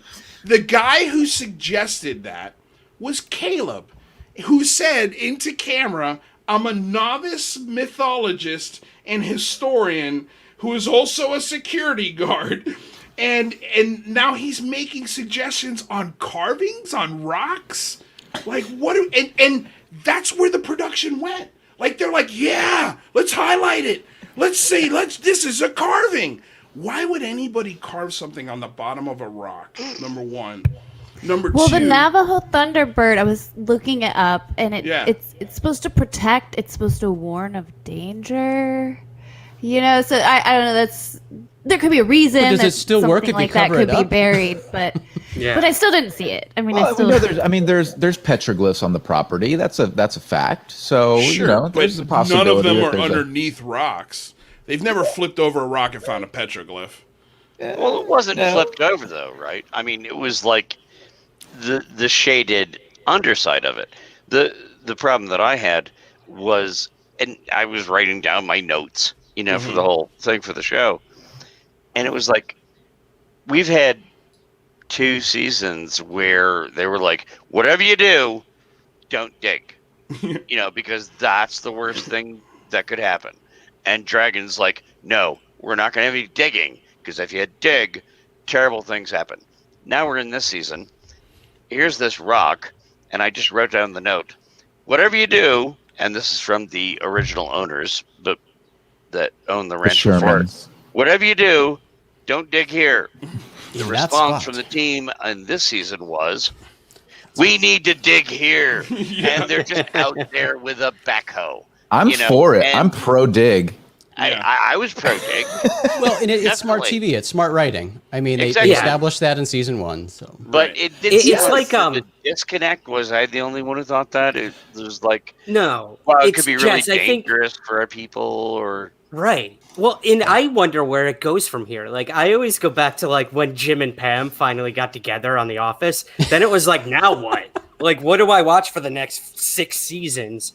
And you watch them be the most obnoxious couple ever on television. So it's like, what do you do once like the main thing you want to happen happens? When Mulder and Scully get together, when Jim and Pam get together, and they've already dug. So Ross now and what, Rachel. Sorry. Ross and Rachel. Thank you. Ross and Rachel. But I think the point is Ross and Rachel. I'm still a huge Ross and Rachel fan. So. That is the most surprising thing I ever learned about Jazz Shaw, that he's a huge Friends fan. Oh, that's funny. I didn't know that. Totally. I was there Did you watch the reunion on HBO Max? No, because that sounded horrible. But the original show, I loved it. It was so cheesy, but it was so. I still loved it. Yeah, I don't. About it is the most Friends I've ever watched. It was very awkward. I'm with McClellan. That reunion was the most Friends I've ever watched. I've never watched a full episode of Friends because I get about 15 minutes into it. I'm like, yeah, okay, this is not for me. I'm sure if I devoted time and watched it, I would love it with the character development. But I was a Seinfeld. Show me 10 New Yorkers who can afford that big of an apartment, and I want to live there. That's all I'm saying. Ryan's right. Ryan's right, because Yeah. I have lived in New York City also. Yeah. Nobody working those jobs has an apartment like that in New York. Yeah. My New York apartment was 350 if you're serving square coffee feet. to somebody, you're living like in the back closet of somebody who has a 1-bedroom apartment. First of all, you're living in the outer boroughs. You're not living in Manhattan. You're not living on Spring Street. No. Yeah, it's just like I knew one girl who lived on Spring and Lafayette, and the only reason she got this apartment is she inherited it from an old tenant who gave her the rent control lease, and I think she was paying like $450 exactly. a month. It was insane. That's why my middle of the coolest part of Manhattan. Wow! But the apartment was like 350 square feet. It was tiny. Yep. Yeah, I assume that's small. how Ryan has an apartment. So. Oh yeah, if I flip my camera around right now, you guys would be like, "Oh my god, I live in a mansion." You guys live in a mansion. Okay. Yeah. But I was gonna say, now I forgot what I was gonna say. Never mind. Move on. I was going to I was just going to say quickly. So Jazz, like totally, that was the whole thing in the first season was don't dig. But eventually they wrote it in that like that was going to be the exciting thing. That's like I'm sitting here I'm excited to watch dudes digging in Utah. Like they did that to me. I thought, I know we're going to get to the science part later. Yeah. This was, in some ways, one of the best episodes of the season for me. For science. Interesting. And we'll get into that later. And Mike, you and Luke can, run that. But I will say that my wife and I sat and watched it twice. And was the George in agreement? I think this was actually a good episode. Okay. There were areas I was like, well, I don't understand the science you're going with at that moment. But I thought it was a fun episode. Really, I enjoyed it. Yeah. Okay, well, let's get to the part of. I agree. So, I think this was one of the stronger science episodes. yes. oh wow. Okay. Okay. I'm gonna challenge that. So the team flips over the rock. They dig the hole. Nothing's been disturbed. Nobody's head swells. They put the rock back. And Thanks, then Ryan Skinner. Wah, wah. And then they go over to the east field, okay, where the cow died. And then they start doing the same thing, digging holes right where the cow is. They put the metal detector in there. I didn't hear any beeps. And then, oh no, we lost Ryan. No, I'll be right back. Okay. Let's see. We'll get Jane back in here. So once the holes are dug, they measure them with a tape measure. Right. And all of a sudden, the tape measure's moving, and it's because of the magnetism or the electricity running through the soil. And I'm going in my head, you have 10 feet of measuring tape hanging down in a hole. It's not touching the bottom. Yeah, it's gonna move. Have you ever used a tape measure? Like, what the hell? It's the easiest thing in the world to just be moving, especially just hanging down 10 feet. I'm like, who are you convincing with this? Yeah. Who's falling for the tape measure thing? And this is a problem I have with the show, and it goes also to looking at the petroglyphs, right? I mean, they have a problem on the show, and it was established in season 1 as well, that things don't translate very well, on camera to what the viewers are seeing at home. They try to show these things that I'm sure are quite spectacular in person, but they don't translate to TV. So when you have something like that, you're looking at that in editing, you got to say, look, this isn't going to work for the viewer. We need to cut this, move on to something else. Because I had that same reaction. Like I'm seeing him flop around with the tape measure, and I said, yeah, that looks like every time I use a tape measure. I don't understand what he's trying to show me is happening. Because how can you tell where the tape measure is going if it's being pulled in a direction? Because that's what tape measures do. Yeah, and the part that kills me is it's coming from the only, as far as I can tell, like real scientists on the whole branch. Right? Like, why don't you? You know what would have been cool if it was so magnetic? Why don't you let it touch the bottom, and if it picks up a rock or something, that would be fucking crazy. Yeah, I didn't understand what they were trying to convey. It's moments like that to me with me, Jason, where I'm just like, God, man. Let me ask you this. Sorry, Ryan. I was going to ask: have you guys, either one of you guys, seen the other show they produced, the Secret of Oak Island? Yeah. Because on that show, they don't do stuff like this. It's just the scientific method, and it's just interesting. What they do is when they find something like a button or a piece of plate, they cut the camera, they go to commercial, there's this swell of music, and then you come back and it's like, oh, this is just porcelain from a mug. And it's just like, all right, well, I can deal with that because it's not a tape measure that's, you know what I'm saying? There's no wild claims in that show. They try to keep it grounded. I'm sorry. What are you going to say, Ryan? Oh no, the only thing I would add is I think they're reaching. They probably, if this is what's making it on camera, like Jason, usually there's, and Luis, there's hundreds of hours of material that never makes it on there and gets scrapped. So if this is making it onto the show, it makes me think, damn, the producers don't have enough to really go with. And maybe that's the challenge they had with this season. They were like, we got a second season, we got to step it up, but maybe there's no activity really happening on the ranch. Now I know Brendan Fugel has said, it's been more active, this, that, but you just got to kind of take his word for that. What we're seeing on TV, it doesn't seem to be that way.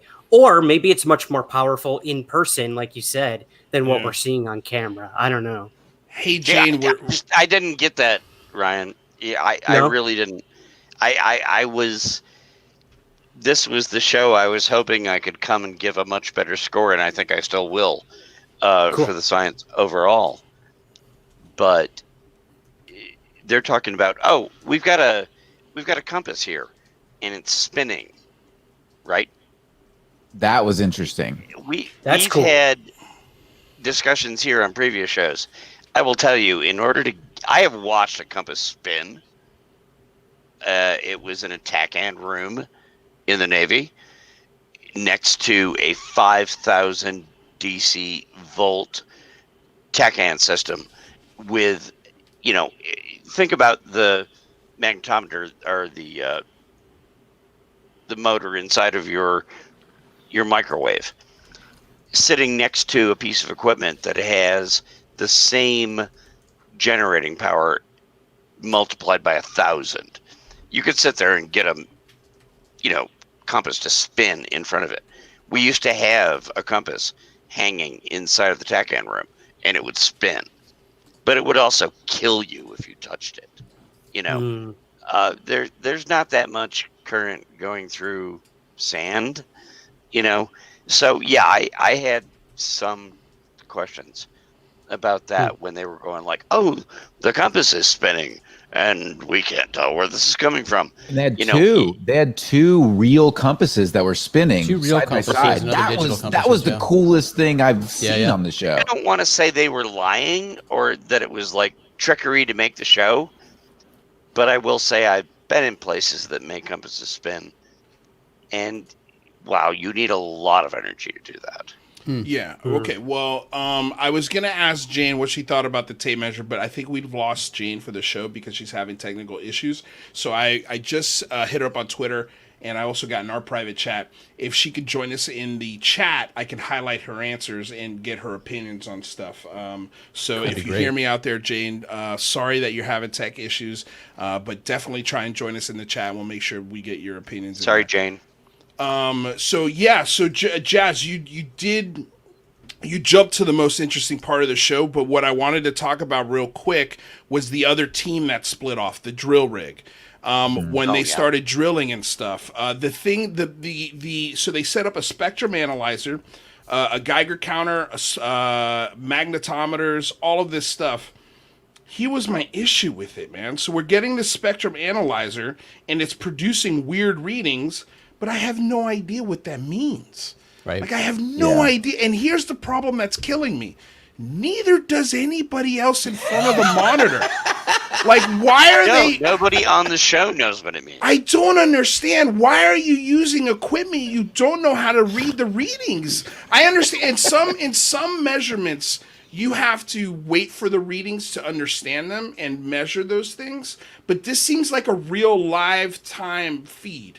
It seems like it's happening in real time. It's a piece of equipment where it's almost like a fish finder. You should be able to read the fish finder. And you can understand the idea of getting anomalous readings on equipment you understand, right? That can happen. You can get anomalous. You can understand a piece of equipment and get anomalous readings. I think the problem is they've had these anomalous readings multiple times, and they're not bringing on any experts to help them understand where these anomalous readings are coming from. Yeah. Thank you. We need a spectrum analyzer expert on property. And if the production team doesn't have enough stuff, I think Jazz is right. You could have spent 15 minutes on those compasses. Honestly, that was the hands down most weirdest, most scientifically perplexing event that I think I've seen in the whole 2 seasons. And we spent maybe 4 to 5 seconds of actual screen time on those compasses. Could have put it on slow mo. So there's just or you could have put.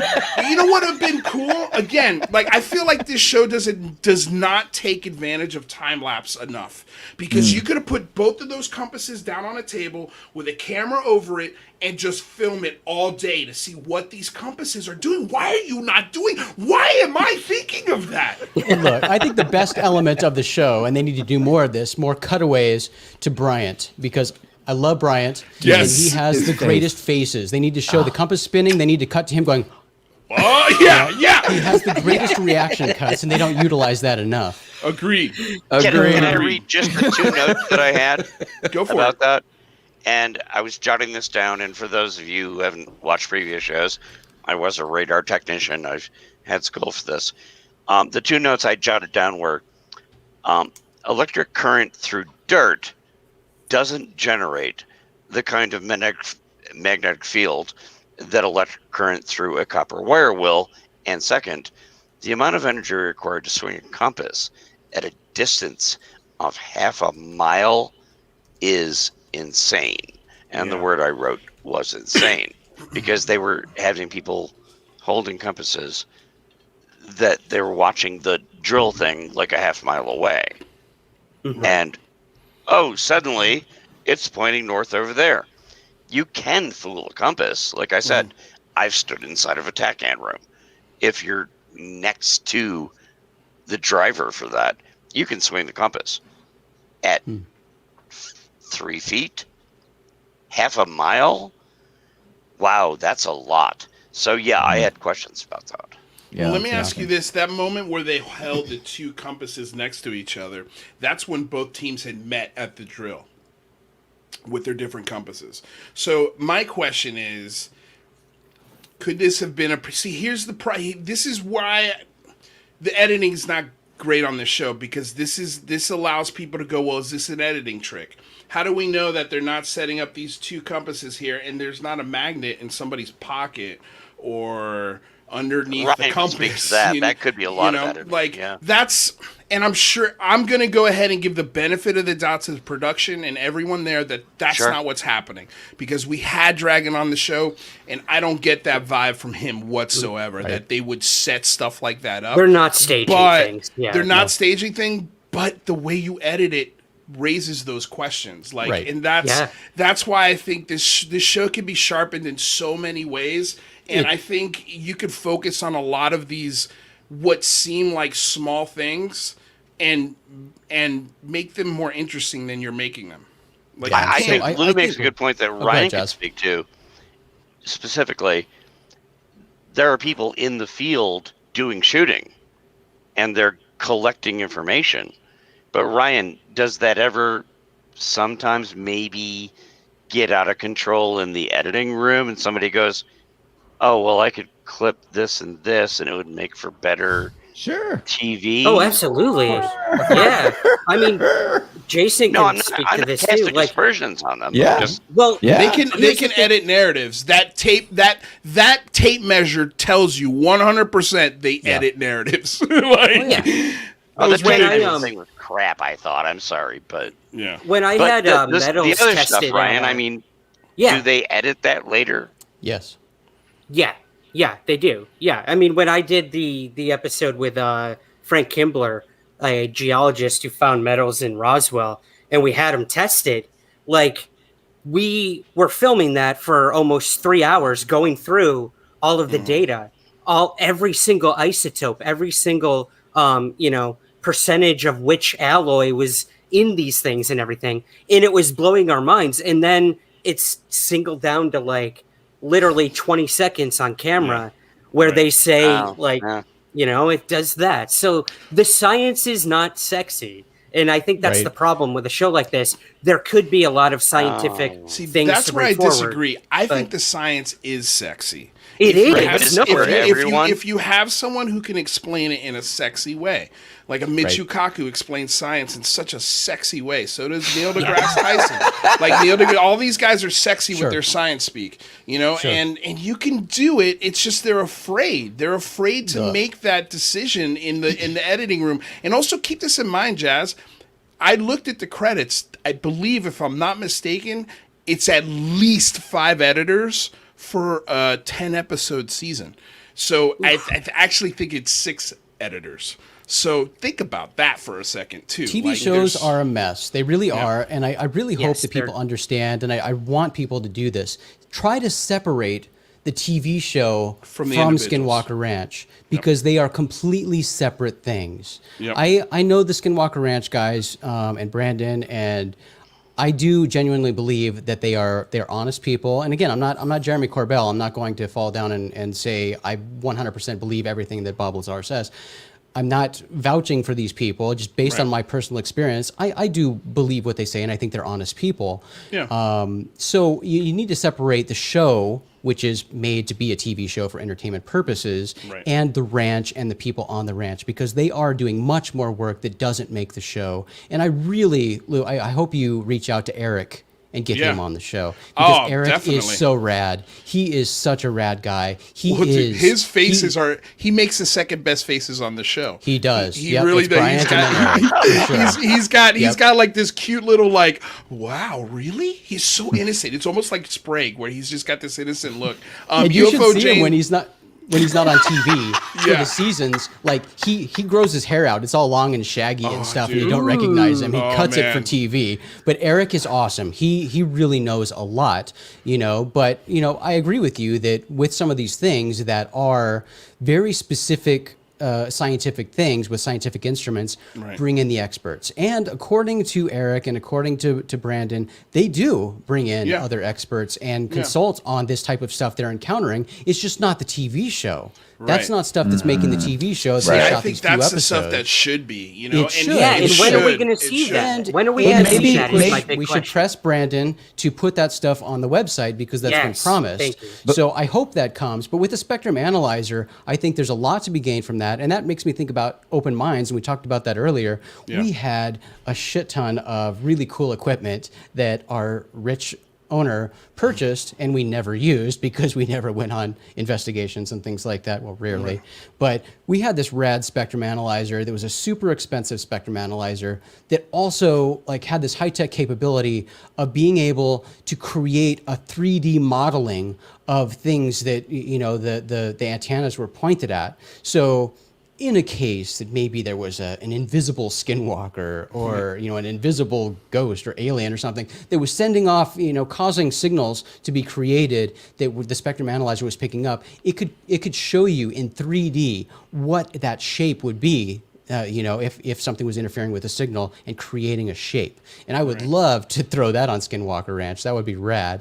But to Ryan's point about TV, we both encountered this. And TV, anytime either of us are on TV shows, I kind of cringe and I'm afraid anytime a show airs that I'm on, because I have no idea what it's going to be. You have zero control.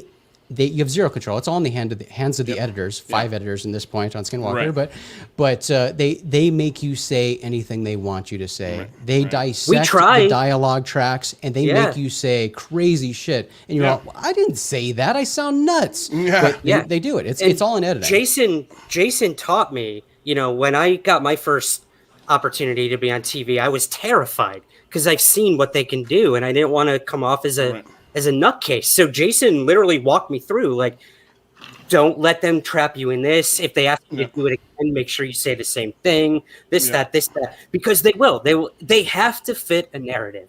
Even if it's unscripted television, it's scripted. There has to be a beginning, an arc, an obstacle. They have to overcome the obstacle and conclude. They know what they want to achieve. 1, Act 2, Act 3. Yeah, I mean, look at the credits. And then create an open loop for the next episode. Yeah. Well, can I add one more thing? And I'm so happy Jason brought up the spectrometer thing. I talked to Chris Cogswell, the guy who works at SkyHub. It created the most innovative artificial intelligence software to track UFOs. You catch something, within moments, it's going to determine it's a plane, it's a bird, and blah, blah, blah. So, of course, my first question was, have you talked to Skinwalker Ranch to get that on there? And he was like, yeah. I'm like, so? And he's like, they didn't want it. And I'm just like, that's the kind of shit that pisses me off. There's a reason they didn't want it. And I think that reason is because that data is public data. So anytime that data gets recorded, it goes into the public cloud and they want to have editorial control over what gets released and when. That is true, Michael. I did ask him that very question, though. You did? I was like, can data be privatized? And he said, absolutely. If they buy the software, it's theirs. Oh. Just because it goes into the cloud or whatever, they can make it so it doesn't go that way. So government contractors can use SkyHub if they want, and the data can be privatized. And I think people like they myself don't want to do that, and many other people would donate money to get that on Skinwalker Ranch. I will talk to Brandon about that. I mean, like, I want all the equipment on there. I want like every tool we can to be able to, track this shit. Have they used GPR, by the way? Are they using GPR? Yeah, they've used it a little bit. Okay. Yeah, they used it in the first season. Can we do one more technical bit? Yeah, go for it, Jones. Yes.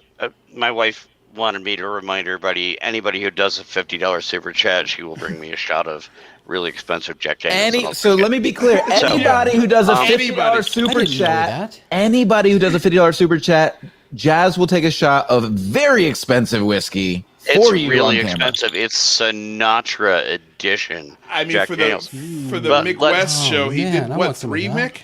I did 3 50s for that one, and then there were a couple people who jumped in with lower ones. I'll give you $100 directly, Jazz. Let's go. Give me $100. I want some of that. No, I don't want the $100. I want the $100 to go to Lou or Mike.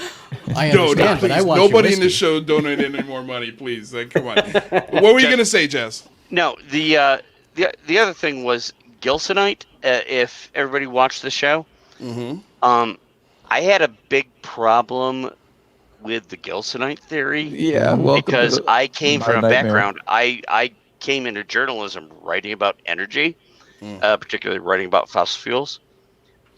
Gilsonite is not some mysterious mystery thing that comes from aliens. It's it does show up. It is more rare than the basic fossil fuels.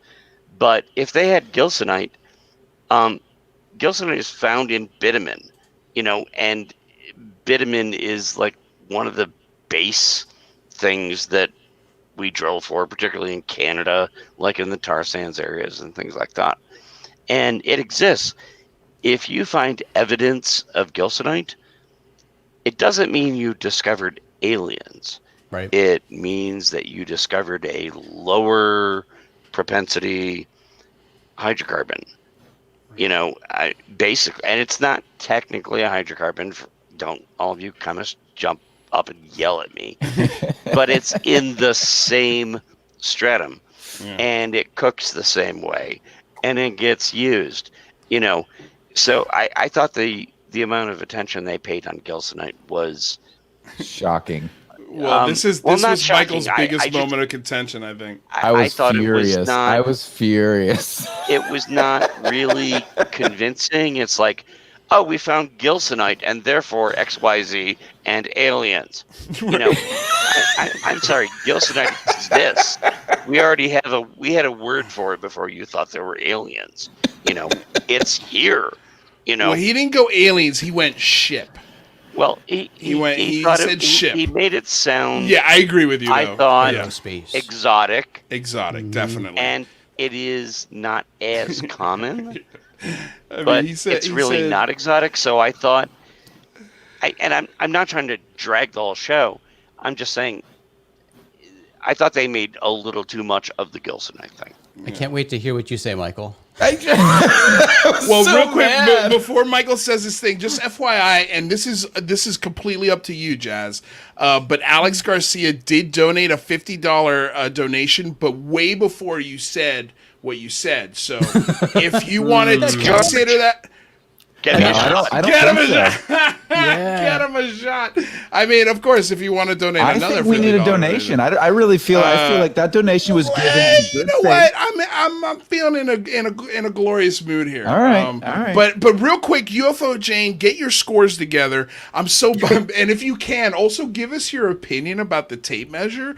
I really want to get on that. I am curious to know what Jane's opinion was on that. Me too. What did she write there? She said, "I'm still waiting for them to dig out some adamantium." Adamantium. There was even a point in the episode where they showed it on the map as an adamantium Skinwalker Ranch. They did do that. Okay, everybody watch my camera right here. Here's George. Hold on, we'll blow it up. We'll blow it up, Jazz. Full screen. Give him the screen. There we go. There it is. All right, there's your $50. Folks, here's what a professional looks like. Yeah. Yum. That was a big shot too. That was right to the rim. The George doesn't fuck around. Jack Daniels. No, George does not fuck around. Oh, Anybody who supports either I Michael, love this show. we are going to get Michael's channel monetized. We're so close. And We're so that close. one and this one. Anybody who wants to pay to watch me drink, you spend the money, $50 Oh a my crack. god. I will support Michael and Luis. Jesus, All right. Jazz. Look, Any all I want time. is I just don't want to get it to a point where Jazz passes out on live camera. on the show. Dude, That I'm would in just my terrify me. 60s. I'm If in my you think you listen can to- get me to drink enough to pass out, good luck. Good. Challenge accepted, everyone. Doing this Challenge a accepted. long time. Um, Everybody out there with $50 that wants to donate, I'll take the challenge. all right, fair. There you go. All right, Michael. So, what were your thoughts on this? Let's try and get through this because I want to talk about, All right. if we can, real quick, what Green Street tweeted out. Yeah, I mean, at first I thought it was interesting. They're like, they pick up this, they find this black substance, and they're picking it up. They're like, "What does that look like to you?" And they're like, "Oh, it looks like coal. That's interesting." And I was like, "Okay, what is this?" And they go, "You know what it might be? I've heard about this gilsonite." And I was like, "Okay, let me look that up," because I'd never heard of gilsonite before, and I immediately looked it up. And the first thing that I found was Utah Geological Survey, and the first thing that it says is gilsonite is a naturally occurring solid black lightweight organic material that originates from the solidification of petroleum. And I'm like, why? Why? But it is slightly different than bitumen. They do have a point. It's a little bit different than bitumen. What's bitumen? Yeah, what's bitumen? Bitumen is what we typically refer to as tar sands. It's the stuff you get up in Canada a lot of the time. It's a really minor difference, but there is a chemical difference, and some of it comes from impacts from asteroids and things like that. Right. So, but it's basically the same stuff. Well, that's what they were kind of leaning towards, was this layer of what was it? Gilsonite was there because it sounded to me like it was a meteor that impacted there, enormous meteor. That's and to one me, I source was of like, it, that's when my ears perked. I was like, oh, maybe that could explain a lot of the weirdness, because there's depending on what kind of meteorite hit the Earth. But gilsonite doesn't equal Think meteorite. about iridium. Well, no, after what Jazz said, yeah, I know that now. You guys know about iridium, right? Of course we do, Iridium yeah. is most commonly just found, coming from comets and things like that. And the layer that you find that wiped out the dinosaurs, that's a layer where there's a lot of iridium because it came in on these massive comets and things like that. But it doesn't mean that's the only place you get it. Right. It's just where it's most common. But the fact that gilsonite isn't that weird. Yeah. Right, and it's found everywhere in the Uinta Basin. Everywhere in that basin, yeah. Right. And they didn't even mention that. But they did mention dinosaurs, and they did temper it a little bit. So I got to give them some credit there. I can't be, I'm not gonna be a dick about it. No, and it's they true. actually sent it off for testing, and Eric mentioned additional testing. So I do hope they revisit that. Yeah, too. no, it would good. be nice. Well, and that just goes back to what you said earlier, Jason, and I've heard Brandon say this a few times where he's like, just go to the website. All the data's there. And then you go to the website and there's nothing on there. Nothing. And it's just like, wait, what? Why is it? Right, I hope he data? follows It's so- through on that. I It's hope he weird. does. Yeah, I it's do weird too. because I want them to put the spectrum analyzer video up and see what a spectrum analyzer professional would maybe say about it. Maybe Who's he's not got McWest. Exactly. Who's not Mick West? Yeah, exactly. All right, so real quick. All right, Let's so not rag on Mick West. look Oh my at Jazz God. Shaw. Look Jazz at Shaw. Jazz. Woo! 180 on Mick with Defending Jazz. Mick West? What is that? I would actually love to hear Mick West's opinion of Skinwalker Ranch and the things that happen. You know what? We can have Mick on for a We show. should have Mick on one of these. I wonder if he's watching. Oh, you should have a constant just everybody and Mick West. Just all the time. all the time. It's a good You know what? balance. Let's make I a like it. Mick West channel. Yeah. A brand new one. All right, so let's get the scores in. Jane, Can we- I'll be wait, looking what- for your real quick, score. Can Yeah, we do yeah, it? yeah, Can yeah. we squeeze Go one ahead, more squeeze thing in? it. Cool, yeah. Okay. Quick. I just wanted to mention when Travis was talking about when they got the results back from the gilsonite experiment, and then he was going through all of the elements that they found in the soil, and he said you could literally break down a spaceship, and we'd have all the elements to build a spaceship. I almost lost my mind. That was the most joyous moment. My heart sang. It was hilarious, though. It was hilarious. Like when he said that, and I went, you know what? You know what, man? Has he jumped the shark this season? So Lou and I were talking about this earlier. We were going. I was like, did he get a pay? I was like, did he get a pay raise? And then Lou's like, well, no, not necessarily a pay raise, but they might have gone to him and said, what's it going to take to get you to amp it up a little bit? And then he's pay raises. Yeah, and then you go, that's what's it going to take? There you go. So we know they got pay raises, McClellan. They got huge pay Money raises. talks. Yeah. Wow. There you go. Hey, let me ask you this: is it that popular of a show? It has to be, right? If they're getting pay raises, I mean, it's history's #1 show according to the promo. It is. It's a popular show. They've got money to spend 24/7. Yeah. You know what I find weird though is I don't see a huge social media impact from their show. Like a footprint. I think like they you don't see it. Yeah.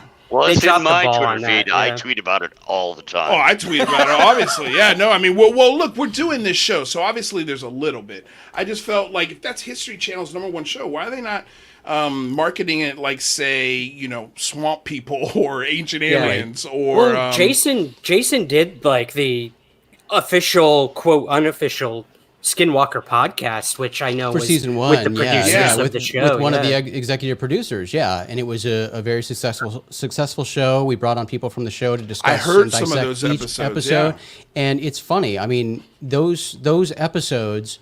I get messages constantly from people, especially this season, people who are just watching that for the first time and thinking that's related to this season.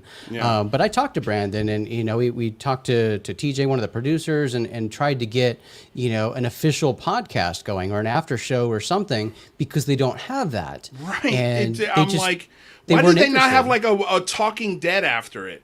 Exactly. Like they should have all of those guys in a room drinking beers, shooting the shit, and being like, because the when Dragon was on, people were freaking out about the cow. They're like, it's not the same cow. It's not the same cow. Dragon's like, it's definitely the same cow, and here's why. And he laid out a very reasonable explanation as to why that was. Remember last season with the alpacas? Imagine how difficult that was to deal with when we did the episode after the alpacas, and people were just people were ripping on. They were pissed. So that was tough, but it was really cool doing an after show basically each episode with people from Skinwalker Ranch on the episodes to talk about each individual. And of course we had TJ, one of the executive producers, running the show basically like a TV show, talking about the blocks of the show and what happened in each block, breaking it down by blocks and talking to the people in the show about what happened in this block of the show and that block of the show and getting more of the background information. I think that's huge, and that would be great for the audience of this show, but they decided not to do it. I don't get it. Well, that was one of my low moments on the entire show. Well, because I grew up raising cows, and when we talked to Dragon, I was just like, dude, I have these things about cows, and I still see how far, I went off the rails with that. So, but no, just, Ryan, you're laughing. Come on, tell us how much of it's real. Of the show? Oh God, I couldn't tell you, honestly. I mean, it's TV. It's TV. It's TV. I will say this. They want conflict. That's as far as like saying you say this, at least not in my experience. They set up a scenario like you're going to meet this person. Jennifer is the Navy vet, and she probably has more knowledge about, protocol in the military than you do, Ryan. So if she is talking to another Navy person, she might be right about this stuff, so they would kind of coach us that way. But they're like, argue. Don't be afraid to argue, because that's what they want on TV. And you're seeing that on the Skinwalker show. Yeah. Well, whatever, Ryan. That's not true. I've mentioned a couple times, and I wonder if because TJ's followed us. I think he's seen our reviews of this show, and I got No, he looks. Awesome, I mean, if he's following us because of our reviews, he's definitely got at least, the very least, a great sense of humor. A thick skin, man. He's probably listening to you guys too. He probably is. Like, well, I hope these producers take feedback. They do. I know Susan Goff is. So. Yeah, right. I was going to say, let's get drinks. I was going to say, McClellan, is the issue though when you do a show with the producer and the showrunners and stuff that they don't let you ask the tough questions to Brandon Fugel, right? I mean, like, you can't on that episode be like, so Brandon, you promised us data. Where is it? Why is it not on the website? What's the deal? No, not at all. Not at all. And, I've done one interview with Brandon, so that was my introduction to him. Now I'm more comfortable with him. I'm familiar with him, and I have no problem asking him tough questions. So I would like to in the future, and I plan to start a dialogue with him and get some things going.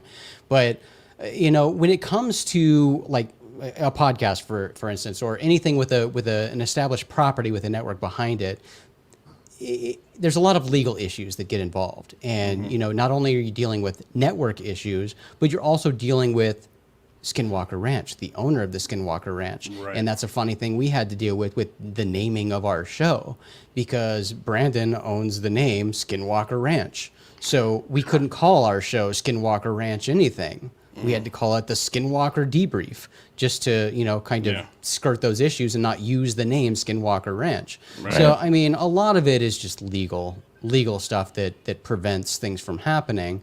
And with history, I think they intended to have their own show. They did, and they do have their own podcast of sorts. I see them advertise it, and I know when I was watching an episode of Skinwalker Ranch, I saw something about, stay tuned for our podcast that's going to recap or whatever. And I was all, oh, they finally got an official Skinwalker podcast. No, it was like a History Channel thing that had nothing to do with it. Yeah. So, they understand the concept. They just don't choose to execute it, with something like this. I just figured. And you understand how some people that are just viewers might look at that and go, what am I watching? Is it promotional or is it fictional? Yeah. Is it reality? Yeah. I just figured with a show that popular, that big, they would really try and take advantage to make sure to answer questions. Huge opportunity there. It's a huge. I feel like they're missing out. They should bring in Ryan Sprague and put him in charge of the show. They should bring in any one of us. Run it. Yeah, but what I was going to say, real quick, is like, for example, on Gold Rush, it's one of my favorite shows. It's the eyes. Like that Gold Rush show, when they have after the Gold Rush or whatever, and they bring in these guys and they're drinking beers, it's just like, and you get the backstories, the fights, like all of the hard, like they actually ask them really hard questions, like, do you guys really hate each other, stuff like that, and it's great. But like going back to the script, like I think it's funny. I think Travis Taylor, it feels like he's been hung over this whole season, and like they get him in the command center, and they're like, all right, here are your cue cards, here's what we're talking about, and you can just see him just reading it. It's so funny, man. It's so funny. I wish in my talking head stuff I had a teleprompter like he does. That's awesome. Right. Yeah. And they're like, they're like, Travis, big energy, Travis, and he brings it. It's so funny. He's like, well, today we're gonna go to Skinwalker, or we're gonna go to Site 2, and we're gonna take out the spectrometer and this and that, and they say that maybe we shouldn't dig there. Then they cut. It's just funny. Anyway, all right. So we're at the end of the hour. We haven't given scores. Let's give some scores. All right. Let's do scores. Let's do scores. So Jazz, let's start with Jazz. No, I'm going last this time. I've screwed too many times. Okay. Ryan Sprague. Okay, Ryan Sprague. You go first. Jazz is now the host of the show. Yeah. Go on, Ryan. I go with Ryan. Yeah. Jazz needs another shot. Come on, people. $50. All right, throw it to the one guy. So we've got two scores, Sprague. We've got a science score and we've got an entertainment score. Okay, so that way it gives us a way to score the show based on different aspects of it instead of giving it just one score. I don't think it's fair because for me it's entertaining, but from an informative standpoint, not so much. So let's. Wait, what? Don't what? I feel like you're giving him I'm your just saying impression. With me. Yeah, okay, all right, you're right. Okay, all right. Let Ryan 1 to 10, 1 to 10. All right, let's start with entertainment score, Ryan. entertainment, I'm gonna go with an 8 on this one. Wow. Yeah. I thought some of it was cool. Yeah, the compass thing was pretty interesting. Again, once I hear, the possibilities from Jazz, I'm like, oh, okay. So when it comes to science, I'm gonna say maybe like I'm gonna go with a 4. Ooh. Okay. Yeah. The tape measure thing was ridiculous. Yeah, the tape measure thing was All right. utter ridiculous. Yeah. Look at Rather behind the scenes with the banner on the bottom of the screen right now. I know, Look dude. at He's him go. killing it. He's go, killing it. Rather. He's got like 40 banners in the thing. Okay, so Jane, get your score ready. Okay, here's Jane's score. Okay, so Jane's got a science score of 7.5 because I felt they explained the science better and are getting on the meteor impact / crash theory. And entertainment 7.5 because no invisible blob. Okay, yeah. There's last week we got an invisible blob. This week we did not, and they've been ghost chasing stuff in this show. Like, did you guys see last week's where the thermometer fell off of the windowsill and they're like, I have no idea how that would happen. No clue. I just kind of rested it up here very precariously. Yeah, dude, it was so funny. There's no wind in Utah. One of the best moments ever. Dude, so funny. All right, so Michael, let's go with you because I want to leave the last score for one of the last scores for Jay. We'll go Jason next, and then we'll go Jazz. All right. For me, last week was my favorite show of the season so far, and so I was coming off a high last week, and then I watched this week, and what was the first thing I said to you, Lou, when we hopped in the pre-show? You almost shut it off. I was mad. I was shut it off. Yeah. I almost got there too. Yeah. All right. So the Gilsonite threw me for a loop. The tape measure threw me for a loop. But I was very interested. I was very glad that they actually had two compass and manual compasses that they put next to each other, and so that actually gave me some faith. So I'm gonna give it a 4 for science. And for entertainment, I'm gonna give it a 5. I was disappointed compared to last week. Interesting. Okay. All right, Jason. I keep going with McClellan. I'm sorry. You can go with McClellan. I'm fine with that. I love last names, and you got a great last name. And you pronounce it so well. Thank you, my friend. Yeah, my pleasure. All right. So what do you got? Entertainment. I'm going strong with an 8. Ooh. Because seriously, watch the tape measure stuff again and try not to laugh. I mean, it was a point. That's a good point. It was good times. So I was entertained. I really was. And, I did like seeing the digging and all that. So, and flipping over a rock and trying to force, petroglyphs. That was entertaining. Yeah. That was entertaining. You know what, Jason? I think you're just changed my entertainment. Ridiculousness counts as entertainment. So fair. 8 for entertainment. Okay. Science, I'm going to go with a 6. And part of that is just part of the gathering that happened during this episode, with the drilling, with the spectrum analyzer, with sending away samples for testing. I'm hopeful for future results of the science that was conducted on this episode. So for that, I will give it a 6 in science. Okay. Jazz Shaw, what do you got? This is one of my favorite episodes of the season, really. We had questions about it. We discussed them here. I'm going to say on science, I had questions because of the vitamin stuff, but they did better than they did in other episodes. So I'm going to go with a 5.5 on science. Okay. And as far as entertainment, I thought that they did a good job of selling it, and a lot of good stuff went on, and we have arguments. We've already sat there and talked about them, but I'm going to give them a 7 on entertainment. This was the best episode of the season. So. Wow.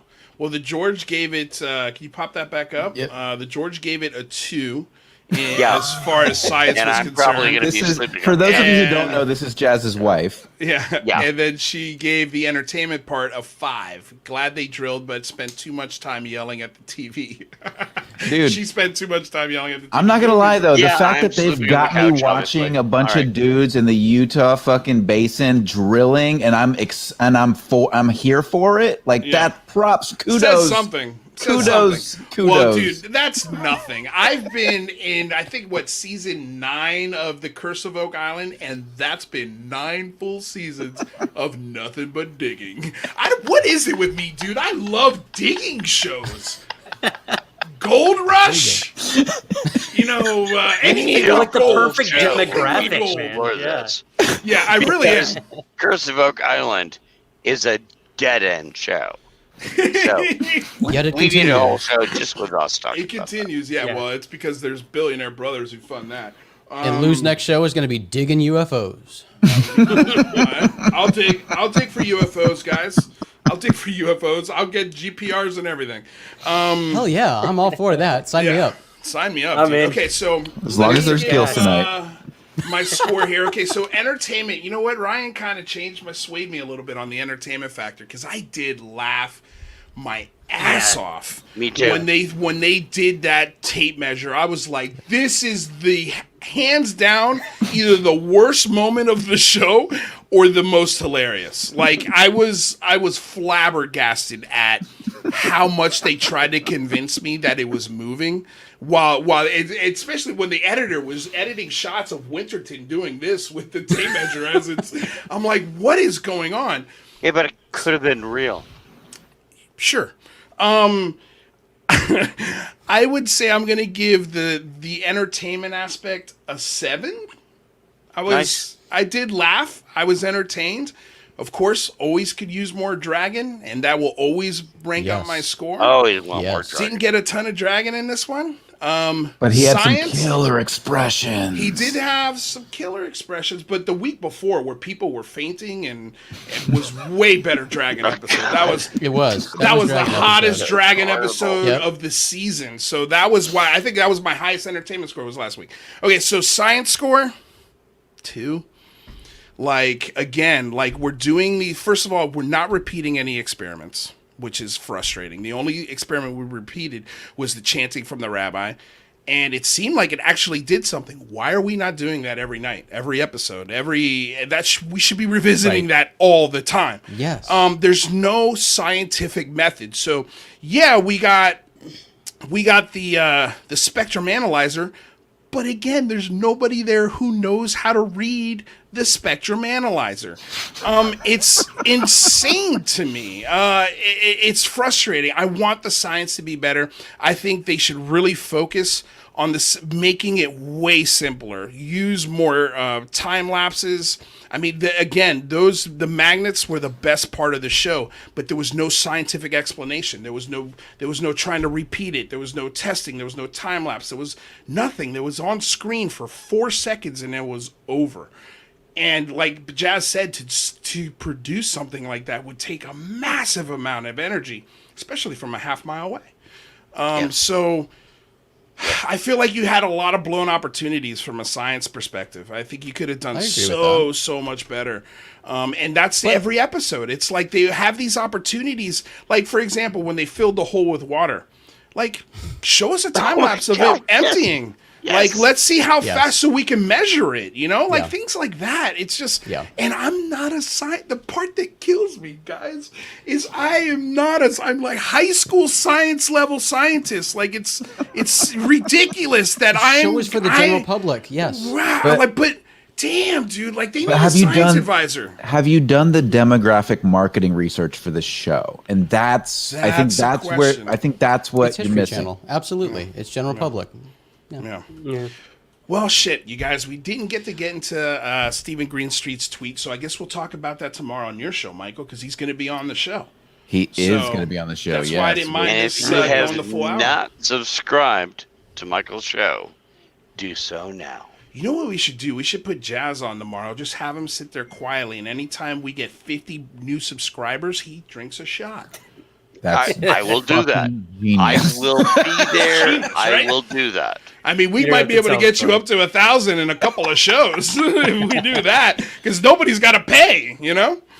Dude, But all right, yeah, we've put like 50 on the books in the past like 5 hours. So we have. Yeah. So make sure you guys, tomorrow we got Stephen Greenstreet on the Singularity Lab. All you got to do is click on the description below and subscribe. Click the bell. It's going to be a great show. All Dude right, is well, insane and has a lot of good information. he's got a killer information. All right, well, gentlemen, I Pleasure. cannot thank you enough for coming on the show. What a blast! You stayed here for the whole 2 hours. Thank you, Jason.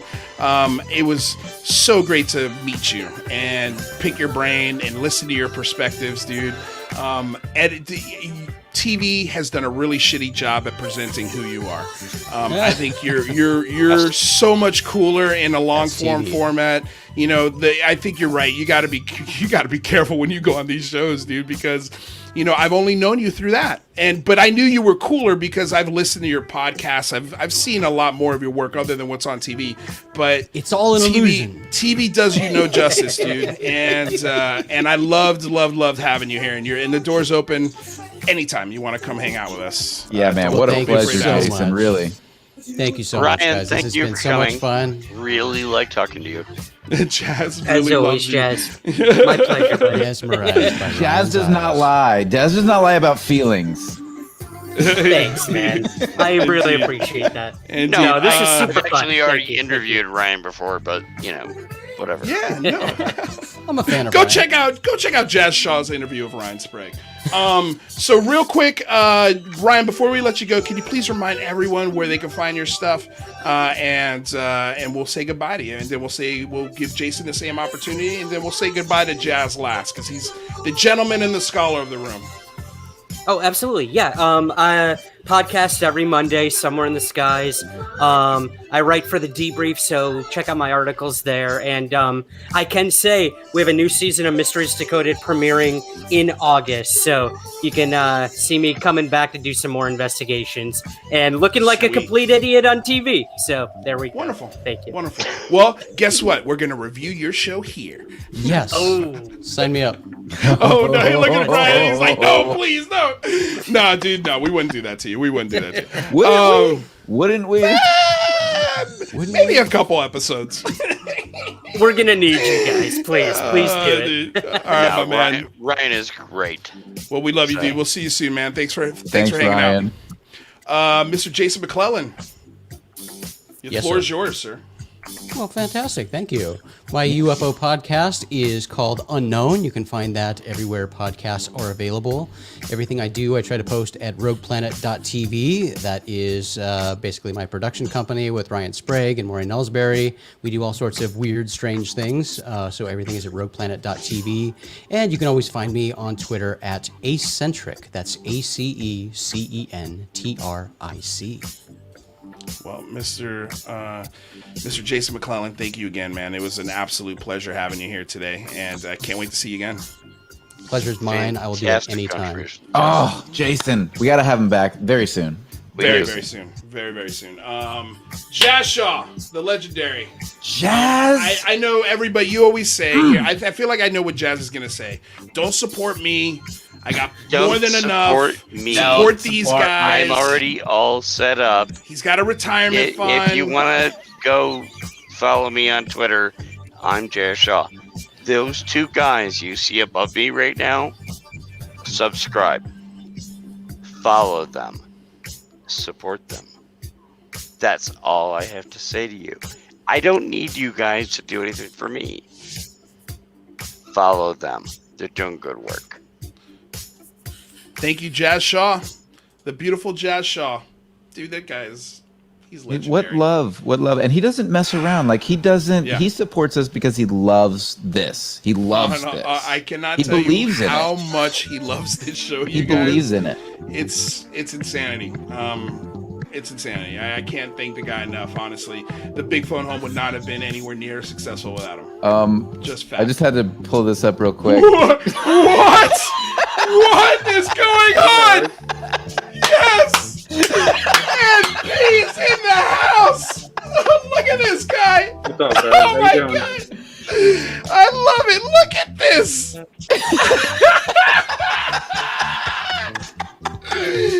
Oh my God, MP! Oh my God, dude, I've got so many questions. So many questions about this right now. Where did you get a silicone mask of a dolphin? The ocean? The ocean. Amazing. NP. I don't know how you got in here, but it wasn't me. It was me. This is not considered extra access. All right, I had nothing to do with this. MP, welcome to the show. One of our best contributors to the show. Like, dude, you have been absolutely killing it with the super chats, and now you've got a dolphin home and you're on my show. Unbelievable, man. How did you convince Michael to do this? I have no idea. I love it, man. Well, MP, is there anything you'd like to ask or say before we close the show? Nope. That came through horribly. That did not work at all. We could not hear that whatsoever. That's all right.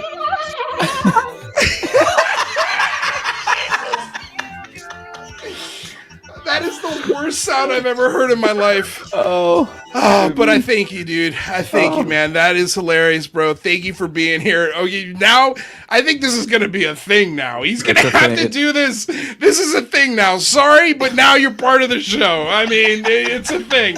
I can't believe this. Jesus Christ. If you bought that mask specifically for this show. Oh, dude, 100%. Yeah. Because there's no way this was sitting around in anyone's house. There's no way. No way whatsoever. Oh my God. All right, dude. Well, you guys. My goodness. Okay, check out the show tomorrow. Yeah. We got Stephen Greenstreet. On Friday, we've got our epic round table with, God, I can't even think. With Jamar Thomas, with UFO Jane, with Michael, with Rather, and with Dan. Or excuse me, Jesus, dude. He doesn't agree with that. No, you don't agree. Well, okay. Well, we're also gonna have Alex Sears on the show. So yes. Yeah, that'll be a good one. Okay, good. He approved. Dolphin approves. Also check out. Make sure you like, subscribe, hit that that bell button. Tell all your friends about this show. Definitely check out our Patreon. Check out the super chats. Go to Michael's channel. Subscribe to his channel. We're gonna be there tomorrow again with Stephen Greenstreet. What else am I missing, Michael? Oh yeah. Want to say thank you to the sponsor, Blue Marlin Chronicles, and to DOS Tapes. They provide all the tunes you hear on the show. Until tomorrow, you guys, thank you so much for coming aboard and getting weird with us here on another episode of the Unidentified Celebrity Review, your home for credible news, reviews, and commentary on everything UAP and UFO. Until next time, you guys, peace.